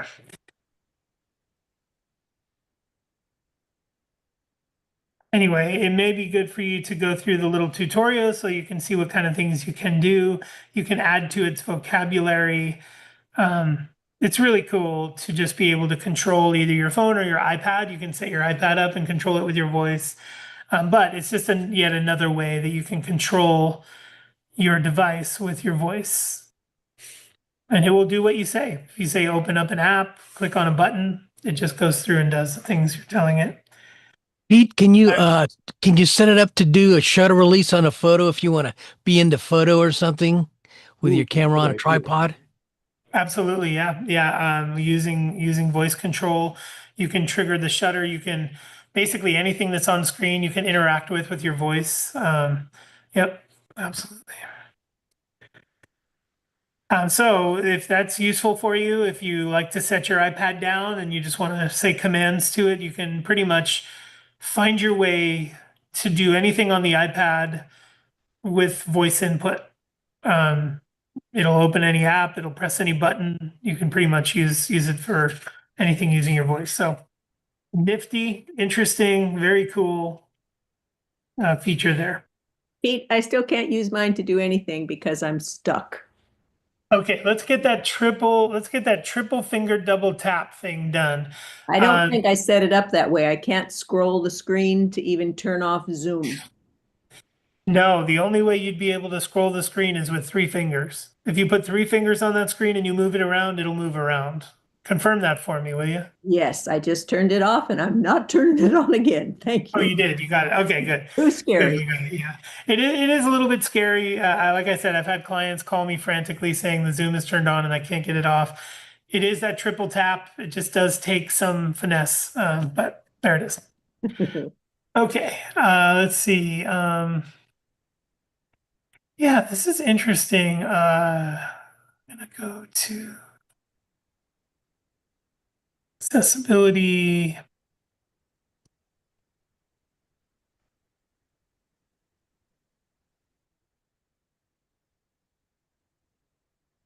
I'm gonna write a few of these down because I don't particularly use them, but they're useful.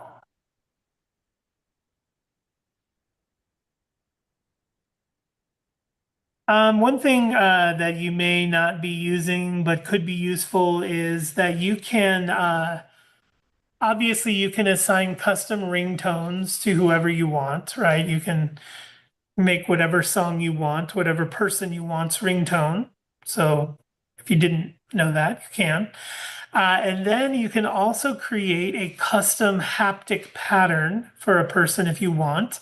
And a custom haptic pattern is the vibration of your phone. You can create a vibration for a certain person that feels a certain way. So without hearing or seeing anything, you can tell that they're calling because their vibration is set to go like bzz, bzz, bzz, bzz, bzz, bzz. You've set it up this way, and that way you know it's them calling.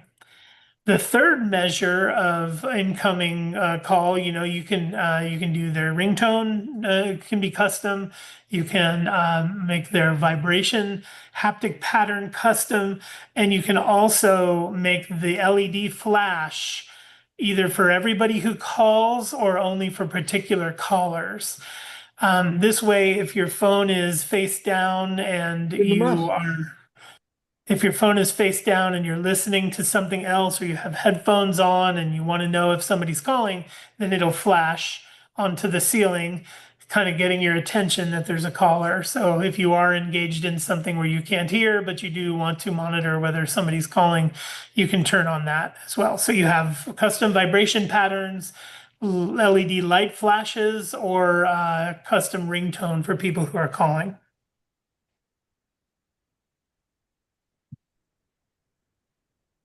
Okay, medical ID and emergency SOS.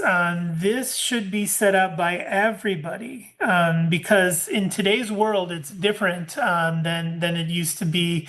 First responders are now trained to look for mobile devices and to access what they can from the mobile device if a person is unresponsive, right? Apple has built in a way for a first responder to an emergency. Apple has built in a way for them to access some of your data, which is a good thing, right? If somebody arrives on a scene where you or somebody you love is not conscious, you would want them to be able to grab their phone, click on the first responder button, and have them see the age and the allergies and, emergency contacts that those first responders can then just tap on to call them immediately from their phone.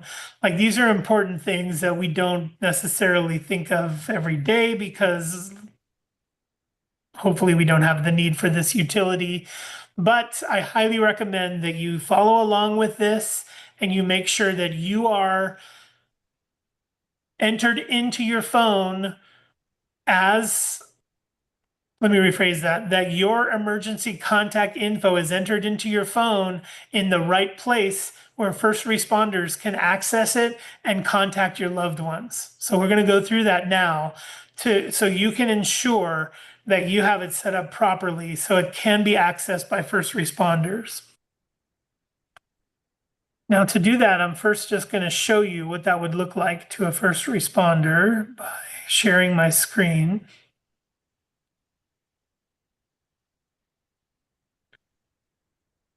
So if there was some reason why we had to access the contents of my device, here's my lock screen. Oh, when I lock my screen, it stops my share. Ah, I don't like it. Okay, so oh, did it sign me out completely?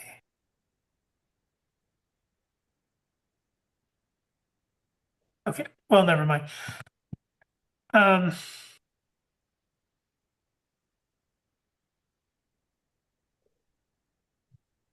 Yeah, first responders have a way to access some data. Now, obviously, you don't want anybody to be able to access all of your phone sensitive information, but that's why Apple created this niche that is made specifically for emergencies where people have to access some of your data.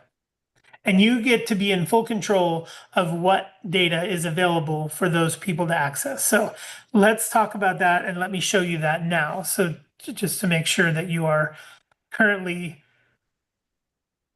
connected to that and have the right amount of information in there. I think it's essential for everybody. Okay, I'm going to sign in again on my phone because I guess I did not, or I was logged out. Okay, audio. Okay, do not want audio, so we should be good there. All right, now I can share my phone screen so we can talk about where that emergency contact info is.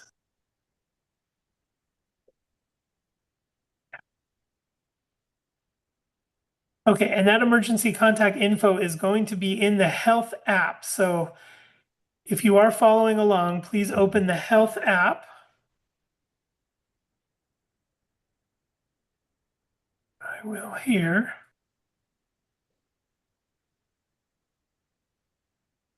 Okay, so if you open the health app, you'll see, and by the way, I sleep with an Apple Watch on. So let's go down to my sleeps and see how I'm doing. Let's rate my sleeps. Let's see, where is it? Oh, sleep score. Pete, I got lost. How do you get to the health app? You just search for it on your device. It's in there somewhere. Okay. However you search for apps. So just pull down the screen or however you do that. But once you're in the health app, and that's where I am here, you see I've got the health app open and I've got some data and stuff here. I will tap on my face in the upper right. Now, it may not be your face, it may be just an avatar or something, but in the upper right across from the word summary, you see my face is up there. I'm going to tap on my face, and there you see medical ID. Medical ID is right there. You want to tap on medical ID, and we want to make sure that a few things are checked here. So let me know if you're not here or you're having trouble getting here so I can help you get up to speed. But we're going to go through here and check a few things. By the way I got here was to open the health app, to tap on my image in the upper right-hand corner of the health app, and then from there, going to the medical ID selection. And so now I am. Sorry, Pete. When I open the health app, I just get a search by categories. I don't get anything with a picture of me or anything like that, or the summary, even. In the lower left, do you see summary? Like, do you see the two buttons in the lower left like I have? No. And you're in the health app? Does it look anything like mine at all? No. When You must I, be going out. okay, if I just open the health app is the white one with the little heart, and I Yep. hit open, it opens to search and health categories. Is there like a back button or something? I can't imagine what you're seeing right now. I don't. Do you see, I don't, Mary, like just the initials? Like I have a little You must see this round here. You must circle see in the this here, top Mary. right. Like this. Is this what you're seeing? that's what I'm saying. Okay, then just click the heart in the lower left. Oh, okay, got it. Thank you. I'm sorry for delaying there. No problem at all. Okay, so in the upper right, I click on my face here, and then you got medical ID, and this is where you want to click on show when locked. You want that to be turned on. Show when locked. And then you want to go through here and you want to populate as much as you're comfortable with. What medications you're taking, what allergies you might have, who your emergency contacts are, because if somebody finds you unresponsive, you're going to want them to be able to contact somebody. And this is the way they're going to do that. So at least fill in your medications, your allergies, and your emergency contacts. There's a lot more stuff that you can put here. But first responders in today's world are trained to find this information immediately if they find you unresponsive and they see your device. Excuse me. This is super important and a really a really important topic that I don't mind spending another few minutes on. So if you were having trouble doing this and you just gave up, or if you want to ask any questions about the process, don't feel any kind of way. Let's make sure that you are set up properly and that if you have a mishap of some sort, that you are protected. Well, Pete, where does the EMT find this information on your phone? Yeah, it's on the lock screen. Now, if you look at your phone's lock screen, which I cannot do because for whatever reason, Zoom shuts me down when I go to my lock screen. But if you look on your phone's lock screen, if you punch in your code wrong,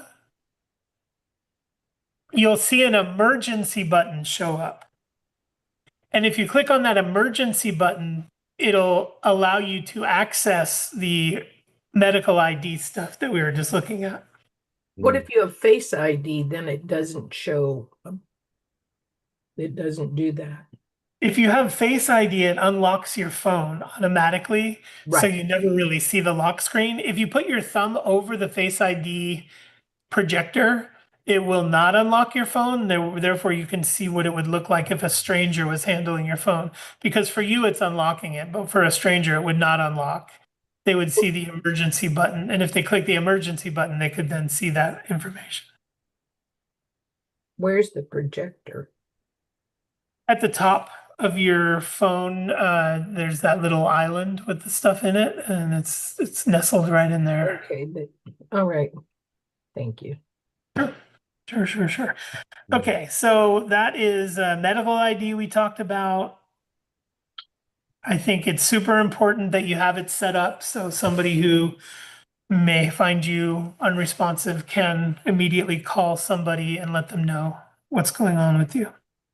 If you have the face lock working, all you do when it's locked is swipe up from the bottom, which will give you the main part of the screen will be to key in your number code, but down in the bottom left, you'll see the emergency button to tap. It doesn't seem to work that way, but I'm sure they know how to get to it, the EMTs.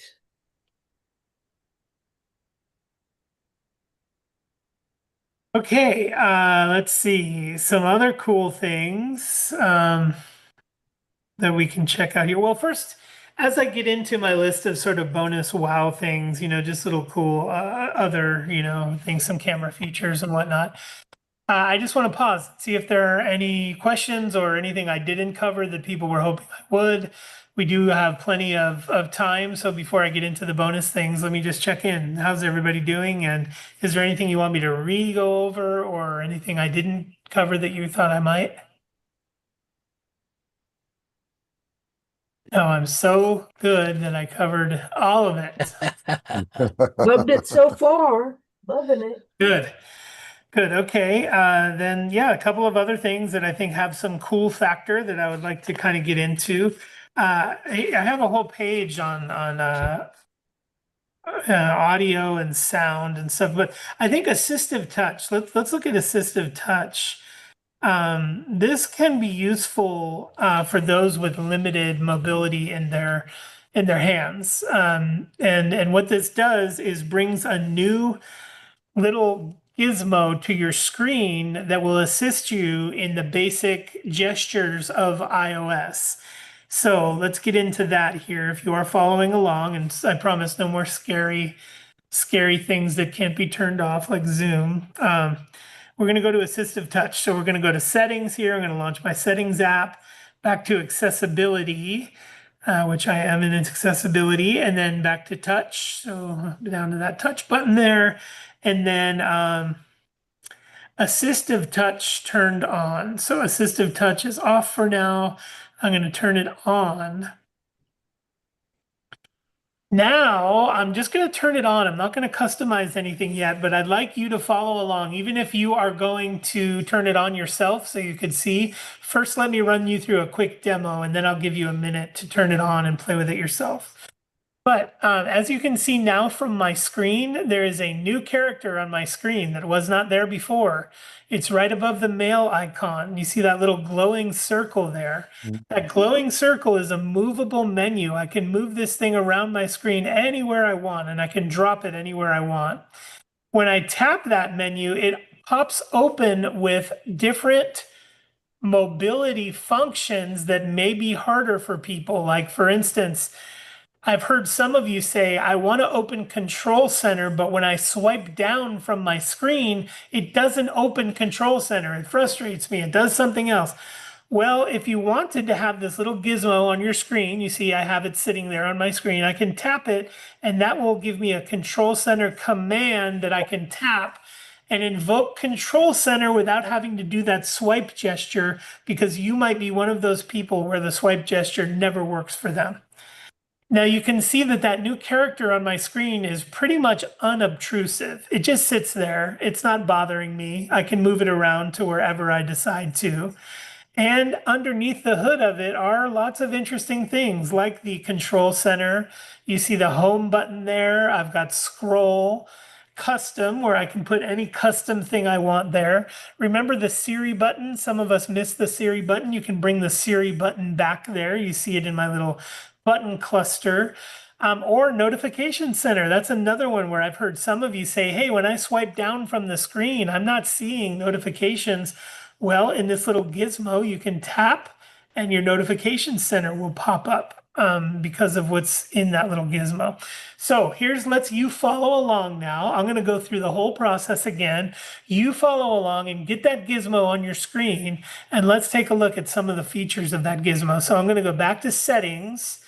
And in settings, I'm going to go to accessibility. So settings, accessibility, scrolling down to touch. I'm going to click on that touch. Then under assistive touch, I'm going to turn that on. And that's when I see the character appear on my screen, that little white orb that wasn't there before. That's where you should be in the steps right about now. You're in this screen, you've toggled that toggle, and you see that little white orb on your screen. You can go ahead and drag it around wherever you want, wherever you're comfortable with it living. You can have it down in the lower right-hand corner, but you can swipe away from settings and that little orb is just going to still be there. Go ahead and move it somewhere where you like it. We're going to shut it off in a minute. So anybody who's gone, now I don't want that darn thing on my screen, we're going to turn it off. But now that it is on your screen, when you tap it, it comes up with menu items that will assist you in navigating if you so wish. That's pretty Now, cool. I can't get it. Oops. Can you run through how to get it on your screen again, please? I'm sorry. Yeah, no, let's go one more time. We're going to launch the settings app. And then from the settings app, I'm going to go to accessibility. So first settings, then accessibility. And if you already find yourself in one of these settings, you can always back out in the upper left-hand corner. You can back out to make sure you're where you need to be. So settings app, accessibility, and then under touch, we're going to scroll down to touch. Under touch, we are then going to toggle on, or we're going to go to assistive touch and then toggle it on. So that was general, accessibility, touch, assistive touch on. Make sense? Were you able to get there, Mary? Yes, I did. Yes, Perfect. thank you. Mm. So then once you have that open and turned on, I'm scrolling through the very intimidating list of tweaks you can make to assistive touch. It is very intimidating, as you can see from my screen. There is a lot of things you can do here, but don't let that scare you for the moment. Let's only focus on one thing, okay? What we've done is we've turned on a new gizmo on our screen. It's just a little white button. And we get to decide what that white button does for us by coming here to this menu. And let's just go into customize top level menu. We don't have to do anything else for right now. We turned on the white orb by clicking on the toggle, and now we're going to go into customize top level menu. This is fun, you guys. This is where we get to say exactly what we want in that menu. What do we want to appear there? This is fun. Now notice there is a reset button down at the bottom, so you can go crazy here. You can put whatever you want, wherever you want. And if you get any kind of stuck, you can just hit the reset button and you'll go back to this.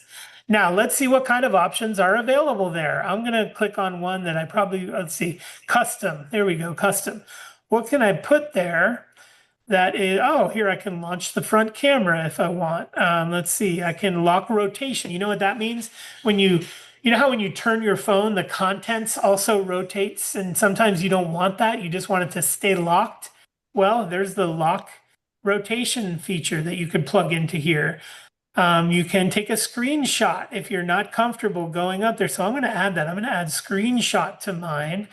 Now, as I'm navigating around, if I want to take a screenshot, I tap on my new little white assistive touch orb, and that pops open my new custom menu, and one of them is screenshot, which I can then click and not have to do the unwieldy two-handed shortcut on my screen like this.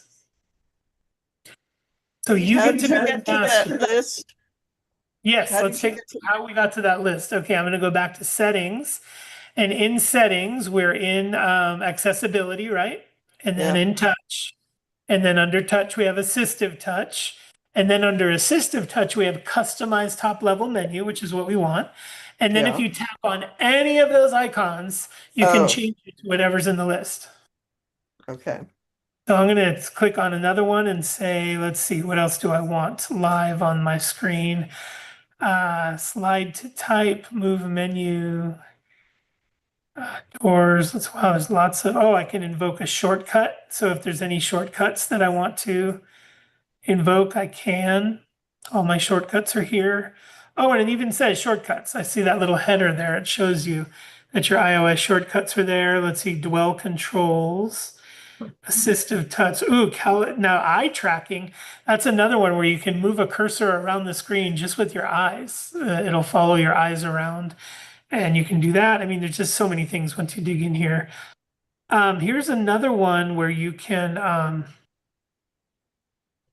remember we talked about the speak screen earlier where you do two-finger gesture. You can just add that. There it is right there on this list. You can just add that right to your shortcut and it'll speak what's on the screen. There's just tons of stuff you can do to tweak this to make it how you want it to be. I've heard people say, hey, when I try to do Apple Pay at a store, I can't get the double tap right. It doesn't come up. I'm standing there tapping, tapping, tapping. Apple Pay is not coming up. You can add Apple Pay as a shortcut on your new little accessibility menu here. Apple Pay can be one of the shortcuts, so you don't have to double tap the button. How about type to Siri? Maybe you want to ask Siri a question, but you don't feel like shouting it. Here's type to Siri right here. I can click on that and add that right to my thing here. So now I have type to Siri. If I click on that, I can still use Siri, but do it in the form of a text box. I don't have to talk to it. So you see all these things can be customized. So when you're using your phone, you have your new little white orb down here that you can open up and have all of these customizable shortcuts ready to do what you want them to do. Worth the price of admission, Pete. I like this thing. Yeah, we can now, but let's figure out how to get rid of it. For those of you who are like, I don't want it anymore. It's scaring me. I don't like this little orb here.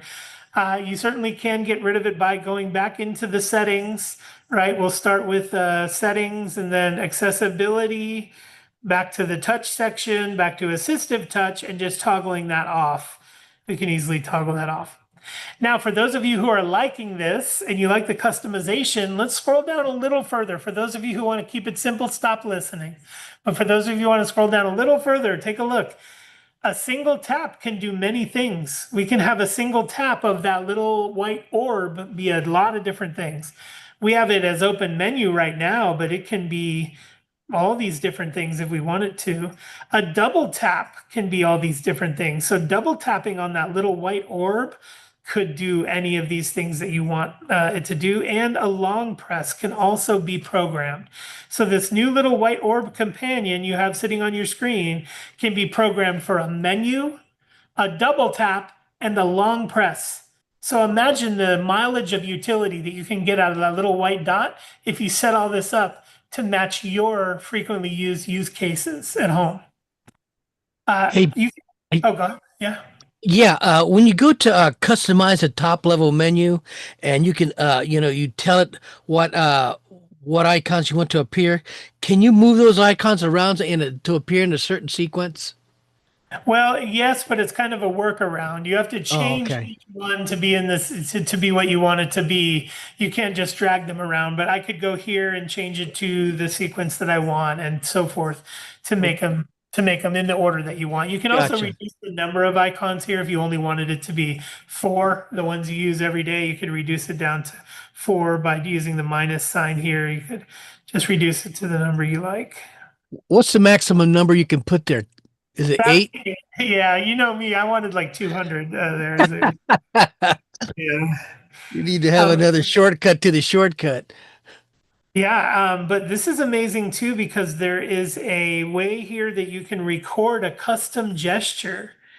A custom gesture is that you can come over to that little white dot and you can squiggle it back and forth like this, and that will make it into a gesture. You can say, when I take this dot and I squiggle it back and forth like this, I want it to unlock my front door. You know, there's just no limit to the amount of amazing things you can do with this.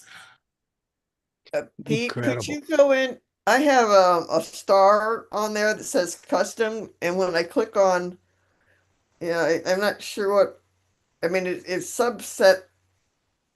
The print is kind of subdued. It's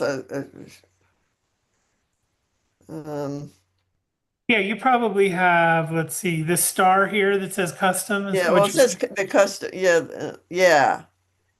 That's just a placeholder. That's just for you to click there and choose whatever you'd like. But yeah, that's its only function as placeholder.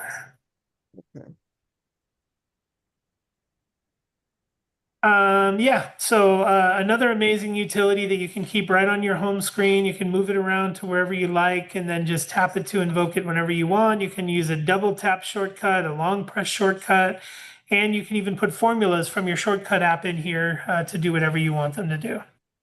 Pete, I Amazing can stuff. add from experience, I set it to be my screenshot, and it took me a while because inevitably I tapped it when I was typing, and it took a screenshot of my typing. But I got used to moving it out of the way for whatever I was doing, and it was much more effective than me trying to do the 2-button screenshot, which generally turned off my phone.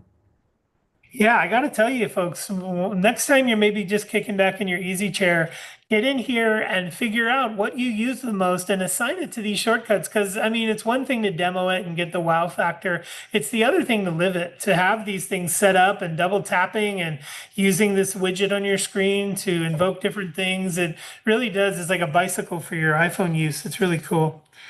Speaking of, there's another thing I want to call your attention to, and that is audio, meaning that you can have your phone set up to be listening for certain types of sounds. Dog barking, broken glass, any sound after a certain time. Your phone can always be listening. What's beautiful about it too is your HomePod is capable of the same thing. So for instance, I'm in my basement and there's a window and a sliding glass door here. I have my HomePod set to listen for the sound of broken glass. And if it hears the sound of broken glass, it sends me a notification and does whatever else I want it to do. It can play an alarm sound, or whatever I want it to do. Your phone can do that too. It can listen for audio cues and can notify you when it hears them. If you get creative, this can be very interesting. You know, if you want to set your phone in the kitchen and tell it when a beeper, when a timer goes off, let me know. And then your phone will hear the kitchen timer and then send you a notification from where you are to let you know.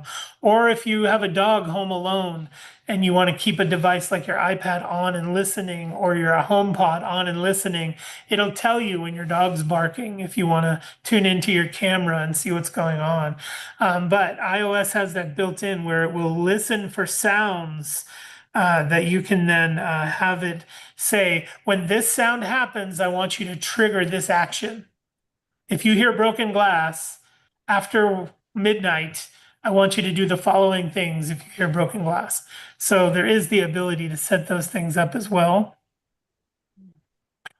iOS also has background sounds that you can take advantage of. If you go into your accessibility settings and you go to audio visual, so accessibility and then audio visual.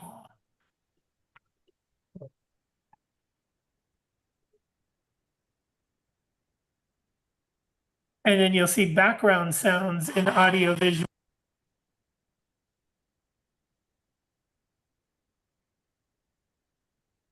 You can hear my rain sounds there. But there are different sounds that Apple has built in that you can choose from as free continuous background sounds. My wife and I happen to use the noise one when we sleep. It's very convenient just to have, it's almost like a noise machine. But there are a bunch of different ones you can choose from as background sounds.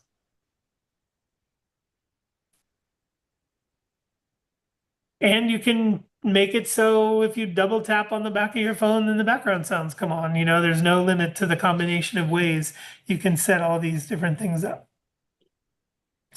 Okay, the last thing maybe, yeah, one more thing. And that is that if you if you are susceptible to motion sickness, there is a utility that you can turn on that allows you to continue to use your phone in times when you normally would get motion sickness, and it will help you because what it does is in the phone, it puts certain dots on the screen that move at a certain rate, which they've found to be a minimizing factor in motion sickness or discomfort. Motion discomfort. So if you are somebody who gets sick or just experiences discomfort while using their phone during being a passenger on in a car or whatever, you can use this feature to mitigate the motion.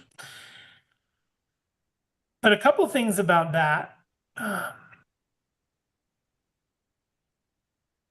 Okay, and to get there, if you'd like to explore that, if you'd like to explore setting that up, there's two different utilities. One is reducing the motion of iOS. I don't know if you've noticed, especially in the latest version of iOS 26, there's a lot of animations going on. There's a lot of things swooshing from one place to the next. There's a lot of things flying around. If you don't like that, you can turn it off. And then subsequently, you can also put the dots on the screen to minimize or mitigate the effects of motion discomfort when you're using it on while traveling. So let me talk you through that here. I'm going to go to settings and then accessibility again. So if you're following along, please go to settings and then accessibility. And then I'm going to go to motion. Click on motion, which is under accessibility. And then if I turn on at the very top, it says reduce motion, and that has a switch. What that one does is toggles a motion limiter in iOS, making it so things aren't going to swoosh from place to place. The animations within iOS will be greatly reduced. So if they bother you, the animations in iOS, things swishing around the screen, you can turn that off here. And then you have vehicle motion cues. If you go in there and you turn that on, and you can do it right now just for the heck of it, you'll see dots appear on the screen, 4 on each side. And those are made to calibrate your eyes while you're looking at the screen so you're less susceptible to discomfort from motion. You can turn them on, off, or make it automatically when you get in a car. When you're driving and it senses that you're driving, it can turn them on automatically. If you are somebody who is susceptible to motion sickness or discomfort, I highly recommend you switch it on right now to say when you're riding or when you're a passenger. You will see 8 dots appear from now on if you're riding on a train or in a car and you're looking at your phone. But those are designed to mitigate the effects of discomfort during motion. So try it out. If you don't like it, you can always go in accessibility and toggle it off. But it is an interesting possibility for those who do experience motion discomfort to mitigate that. Ooh, and we made it through my list mostly. I have a couple more wow thingies, but I think I will redo, slow down for Q&A here and see if anybody Can has you show how to do what you were just talking about? You didn't have your phone showing. No, what was that? That I did? The motion. All about that motion. Yeah. I didn't show it because it's really just one toggle switch, but if you just go to settings and then accessibility, so settings and then accessibility, and then there's just a function called motion, and that's where you'll go. The very top button is the one where you can reduce the motion in your phone so things aren't swishing around so much. And then the second one is your vehicle motion cues for when you're traveling. Thank you. I put something in the chat from the Apple support that outlines the process. Might refer to that. Perfect. I think for many of you, that on-screen white little orb, that little menu, that widget, that's going to be really useful, especially because you can program it to be whatever you want it to be. Those 8 buttons can be whatever you want, or if you want to reduce it down to 4. But simply tapping that will invoke this menu, and then you can quickly get to the things you do often. Or if you have limitations with your mobility and it's kind of hard to double tap to get the screen capture and stuff, then just make it a shortcut on your little white orb there and invoke that when you need it. It's a very useful but not commonly known feature of your phone. So enjoy it, but easily turn it off if you want to go back into your settings, back into accessibility, back into assistive touch, and toggle it off. You can do that and you won't be bothered by it anymore. But give it a try, have some fun with it. Hey Pete, when you do that, when you set it up to do a screen grab, does that little button show when you do the screen grab? Nope. It does not? Okay. No. It hides. No, it disappears for the screen grab. Hey, this Excellent. is worth the whole year's price. What is it? Say it again, Bob. Adding this little button thing. Oh, the widget. Yeah. It's worth the whole year. That's my It's salary. the best thing I've run across in a long time. Price of admission. Yeah. Yeah. Is it new? Is that new this year? Or no, it's been around for 10 years. Been around for 10 years. It wasn't this smart. It previously wasn't this smart. It was kind of dumb previously, but now it's really smart. So, yep. June's got a question. Hi, June. I see this. Hi. Excuse me. I went to the voice control and it's toggled off, so it's white, not green. Is my phone still listening to me?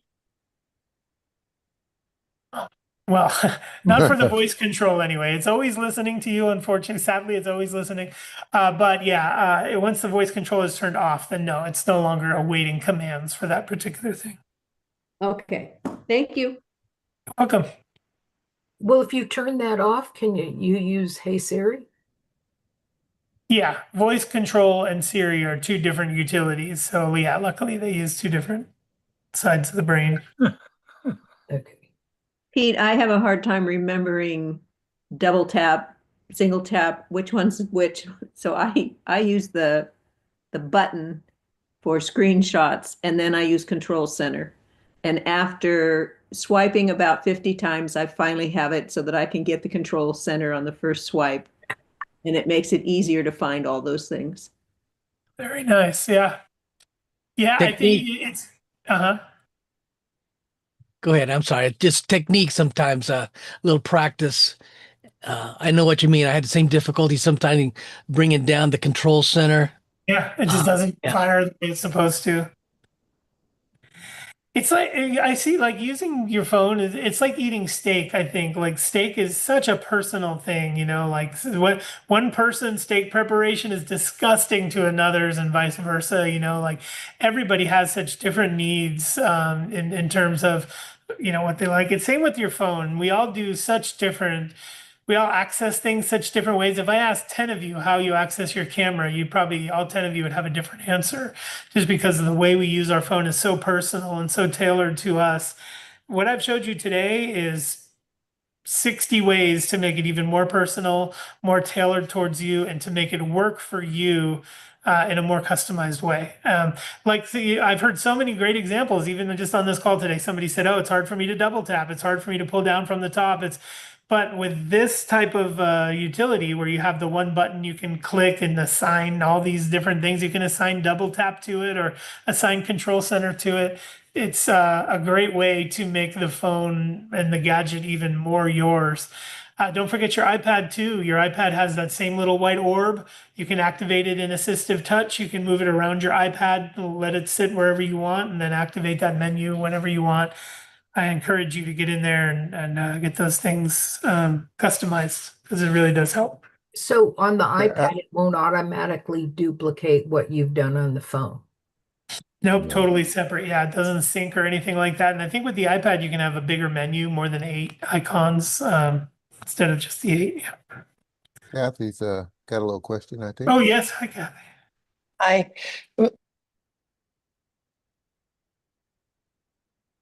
Oh, did we lose? Oh, you got muted, Kathy. I'm sorry. I guess I muted myself instead. So if it was hard for me to double tap or triple tap on the back, I'm just trying to summarize in my brain. Can I just go to the control center and have things, or that orb, the white orb, and have things loaded that way and just get to everything through the white orb? And then you said I could set up that double tap is in the white orb, like the actual thing that double tap is assigned to. I could just hit the So, white orb. yeah, No. kind of. I guess the way to look at it is all of these are methods of input. They're just Uh-huh. methods of input for you to be able to invoke your desired utility, right? So one method of input could be the physical, double tap on the back of the unit to invoke it, right? That's a method of input. That might be the easiest when you're scrolling through something and you see something you want to screenshot. Maybe that's the best or easiest way because it's a one-handed function. Oh. Then you might say, but when I want to do this other thing, I like it better to tap the orb and see it fly out in a menu and tap it that way. They're all just ways to invoke the utility itself, whatever desired utility it is. But yeah, you just kind of have to figure out what's your favorite way to invoke the desired utility. I sort of like the tactile feel of the double tap when I'm doing a screenshot, but not so much when I want to invoke control center. I would much rather just hit that white orb and watch it cascade down with the touch of a button. So it really is like I use the steak example, but everybody's going to have their own personal way of finding some relief, because the phone has so many repetitive tasks that we do all day, every day, and so many repetitive destinations on the phone. We go to the same places so often, where if we could have that little orb open up and warp us there instead of us having to look for it, it's just a really personal way to decide how you want your desired utilities to show up for you. Okay, thank you. Uh-huh. Okay, I see no more hands. I worry is out. Great job, Pete. My brain is exploding. Yeah, so please, Yeah. if if you have the time for the next hour, get in here and customize these menus Yeah, to the yeah. things you do, and try getting into it. I think you'll enjoy it. I posted the link to this session in the chat. Uh, if you're like me, I'm going to be reviewing this stuff quite a bit. There's a Yeah, lot you of can material there. set the slider where you want it and repeat some stuff. Yep, I like Yeah, it. yeah, and there's a lot of good stuff in the chat as well. I tried to follow along, so a lot of good stuff today. Well done, Pete. Thank It's you. always a good time when you come to class. My brain continues to explode and expand. Thank And you for on having that me. note, Pete, I will be contacting you about some future dates that we may love to have you if they work with your schedule. Woohoo! Yeah, let's do like a Woohoo! series, like 3 Saturdays in a row of or three first Saturdays in a row of a series of something where we build a project or something week by week or month by month or monthly here. Okay. Yeah, I don't know, something like that. I would be totally into it. Well, if Great. you like November and December Okay. and January, let's do it. All First right, I love Saturday. it. Very good. Check your schedule and let me know for sure, okay? Okay. I appreciate You're it. Thank amazing, you. Pete. Oh, thank you. Likewise. I appreciate Outstanding, it. outstanding. Thank you. All righty. Pete, Bye-bye. how do you Yeah. save the chat? Oh, they just oops. Al will save it and it will be available. We'll get an email. Am I correct, Al? Yeah, yeah. If you want to look at the links right now, the upper right-hand corner, if you're on a Mac, there's 3 dots. If you hit that, and the first option is Save Chat. Now you'll get just a plain text file, and all the links that have been posted are not live links. But when I have a moment, I'll take all that text and I'll put it into pages and then to a PDF, and then I'll make all the links in there Okay. live, Yeah. so that once you scroll through it, you just hit the button, and it'll take you to wherever you want to go. I also include future MacNexus dates, events of the upcoming month or so, and I also include a little thing from MacMost that has keyboard shortcuts for Tahoe.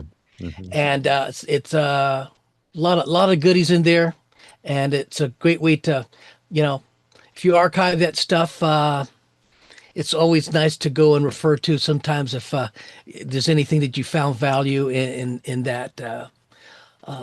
So enjoy. Okay. And of course, when I compose a PDF, Bob will post it in the regular email blast, so it'll be available to the membership. Bev, it looks like you have a question. Am I not correct? No, it was just I was gonna. It looks like Our Pete's comment? left, Oh, but it was just a kind of a at-large question of I read I think something out posted in MacMost or something. It was and there was videos that lot in Tahoe Launchpad is disappearing, and I was wondering what reactions were pro con on that. I I have found it I useful to use Launchpad. Yeah, Launchpad is not something I normally use and stuff. It's not part of my workflow. But like so many things, Apple gives you different ways Yeah. to get at your applications or to do specific things. It's like Pete was pointing out. There's multiple ways on your phone. There's multiple ways to do things, and on the Mac, Yeah. it's the same thing. Yeah, it seemed a little more complicated, more steps to go through than just going to the nice little launch pad. But maybe that It's not again called is Launchpad their anymore. demographic. We're not us older folks are not their demographic. Bev, it's not called Launchpad anymore. Oh, but yeah, is it? But do they still have that function, or do you have to go Yeah. through several? They renamed it though. It's now Oh, called Apps. oh, okay. So it still shows up in the dock. Yeah, Oh, okay, okay. Yeah, I just it's the same application. They just changed okay. the name That's on helpful. Thanks, for Bob. for OS 26. Yeah. Yeah, helpful. Thank you. all right. Do we have See you anything guys in an else? hour. Okay. Okay. Bye, Bob. Hey, Al, Yes, sir. did my transfer of links, I think I was a little late anyway. Did that work for you? Because it came out as a text document. And I think I made it a PDF. I'm Transfer not of sure. links. Yeah, I emailed you the links chat. Excuse me, I'm lying. Okay, I didn't even I didn't even check. I didn't know that. Oh, So okay. It's all right. I think you yeah, got it. Randy sent it, I think. Sent last, yeah. So I knew the- later I saw an email knowing oh, I'm from last month. Yeah, yeah, yeah. yeah, yeah, yeah. I I didn't got do it from anything. Randy and I got it all squared away. Wasn't a Yeah. whole bunch. Wasn't a whole bunch there, but so I augmented, put a whole Okay. bunch of stuff that was relative to the month. All right. Always And fill it out with something. so I would save it. And when I saved it, my question is that it came out a text document. Yeah, when you save it, like I was pointing out earlier, Okay. it's just a text document. It's Right. not formatted anything Okay. anyway special. The links that are posted are not live. Alive. Okay. So that's why I have to go through the process of importing it into Pages and cleaning Ah, up some of the formatting, putting other stuff there, and then when I'm done making it all pretty and acceptable, then I just save it as a PDF, and that's all what right. gets sent out. So if I were to have to provide that for you again on Yeah, just occasion, just the yeah. links text document is enough, or Just up there at the three dots, yeah, that document that it generates. yeah. That's nothing but plain text, and that's all I need. I'll Okay, you know cool. you don't need to do it today. Since I'm here, I've No, got oh it, and no, I won't yeah, do it today. I yeah. just Going wanted to be forward, yeah, useful. that'll be the standard operating procedure if All for right. whatever reason I don't get it, or multiple people say that it, Okay.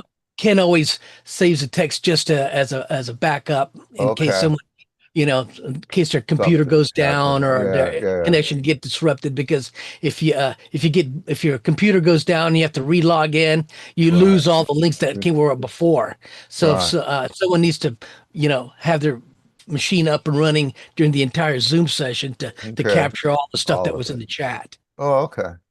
Cool. Yep. Just wanted to be most Yeah, useful yeah, if yeah. these things come up. Perfect, perfect, perfect.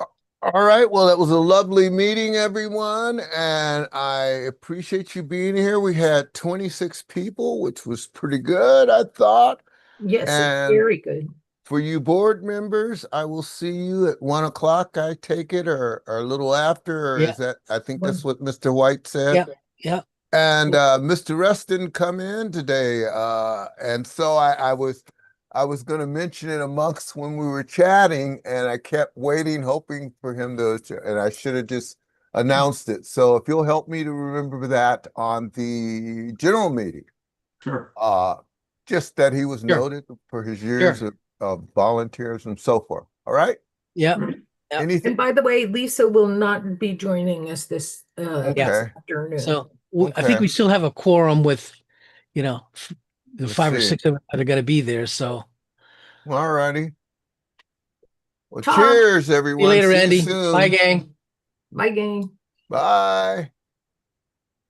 Oops. And where is that? Oh, it's over here.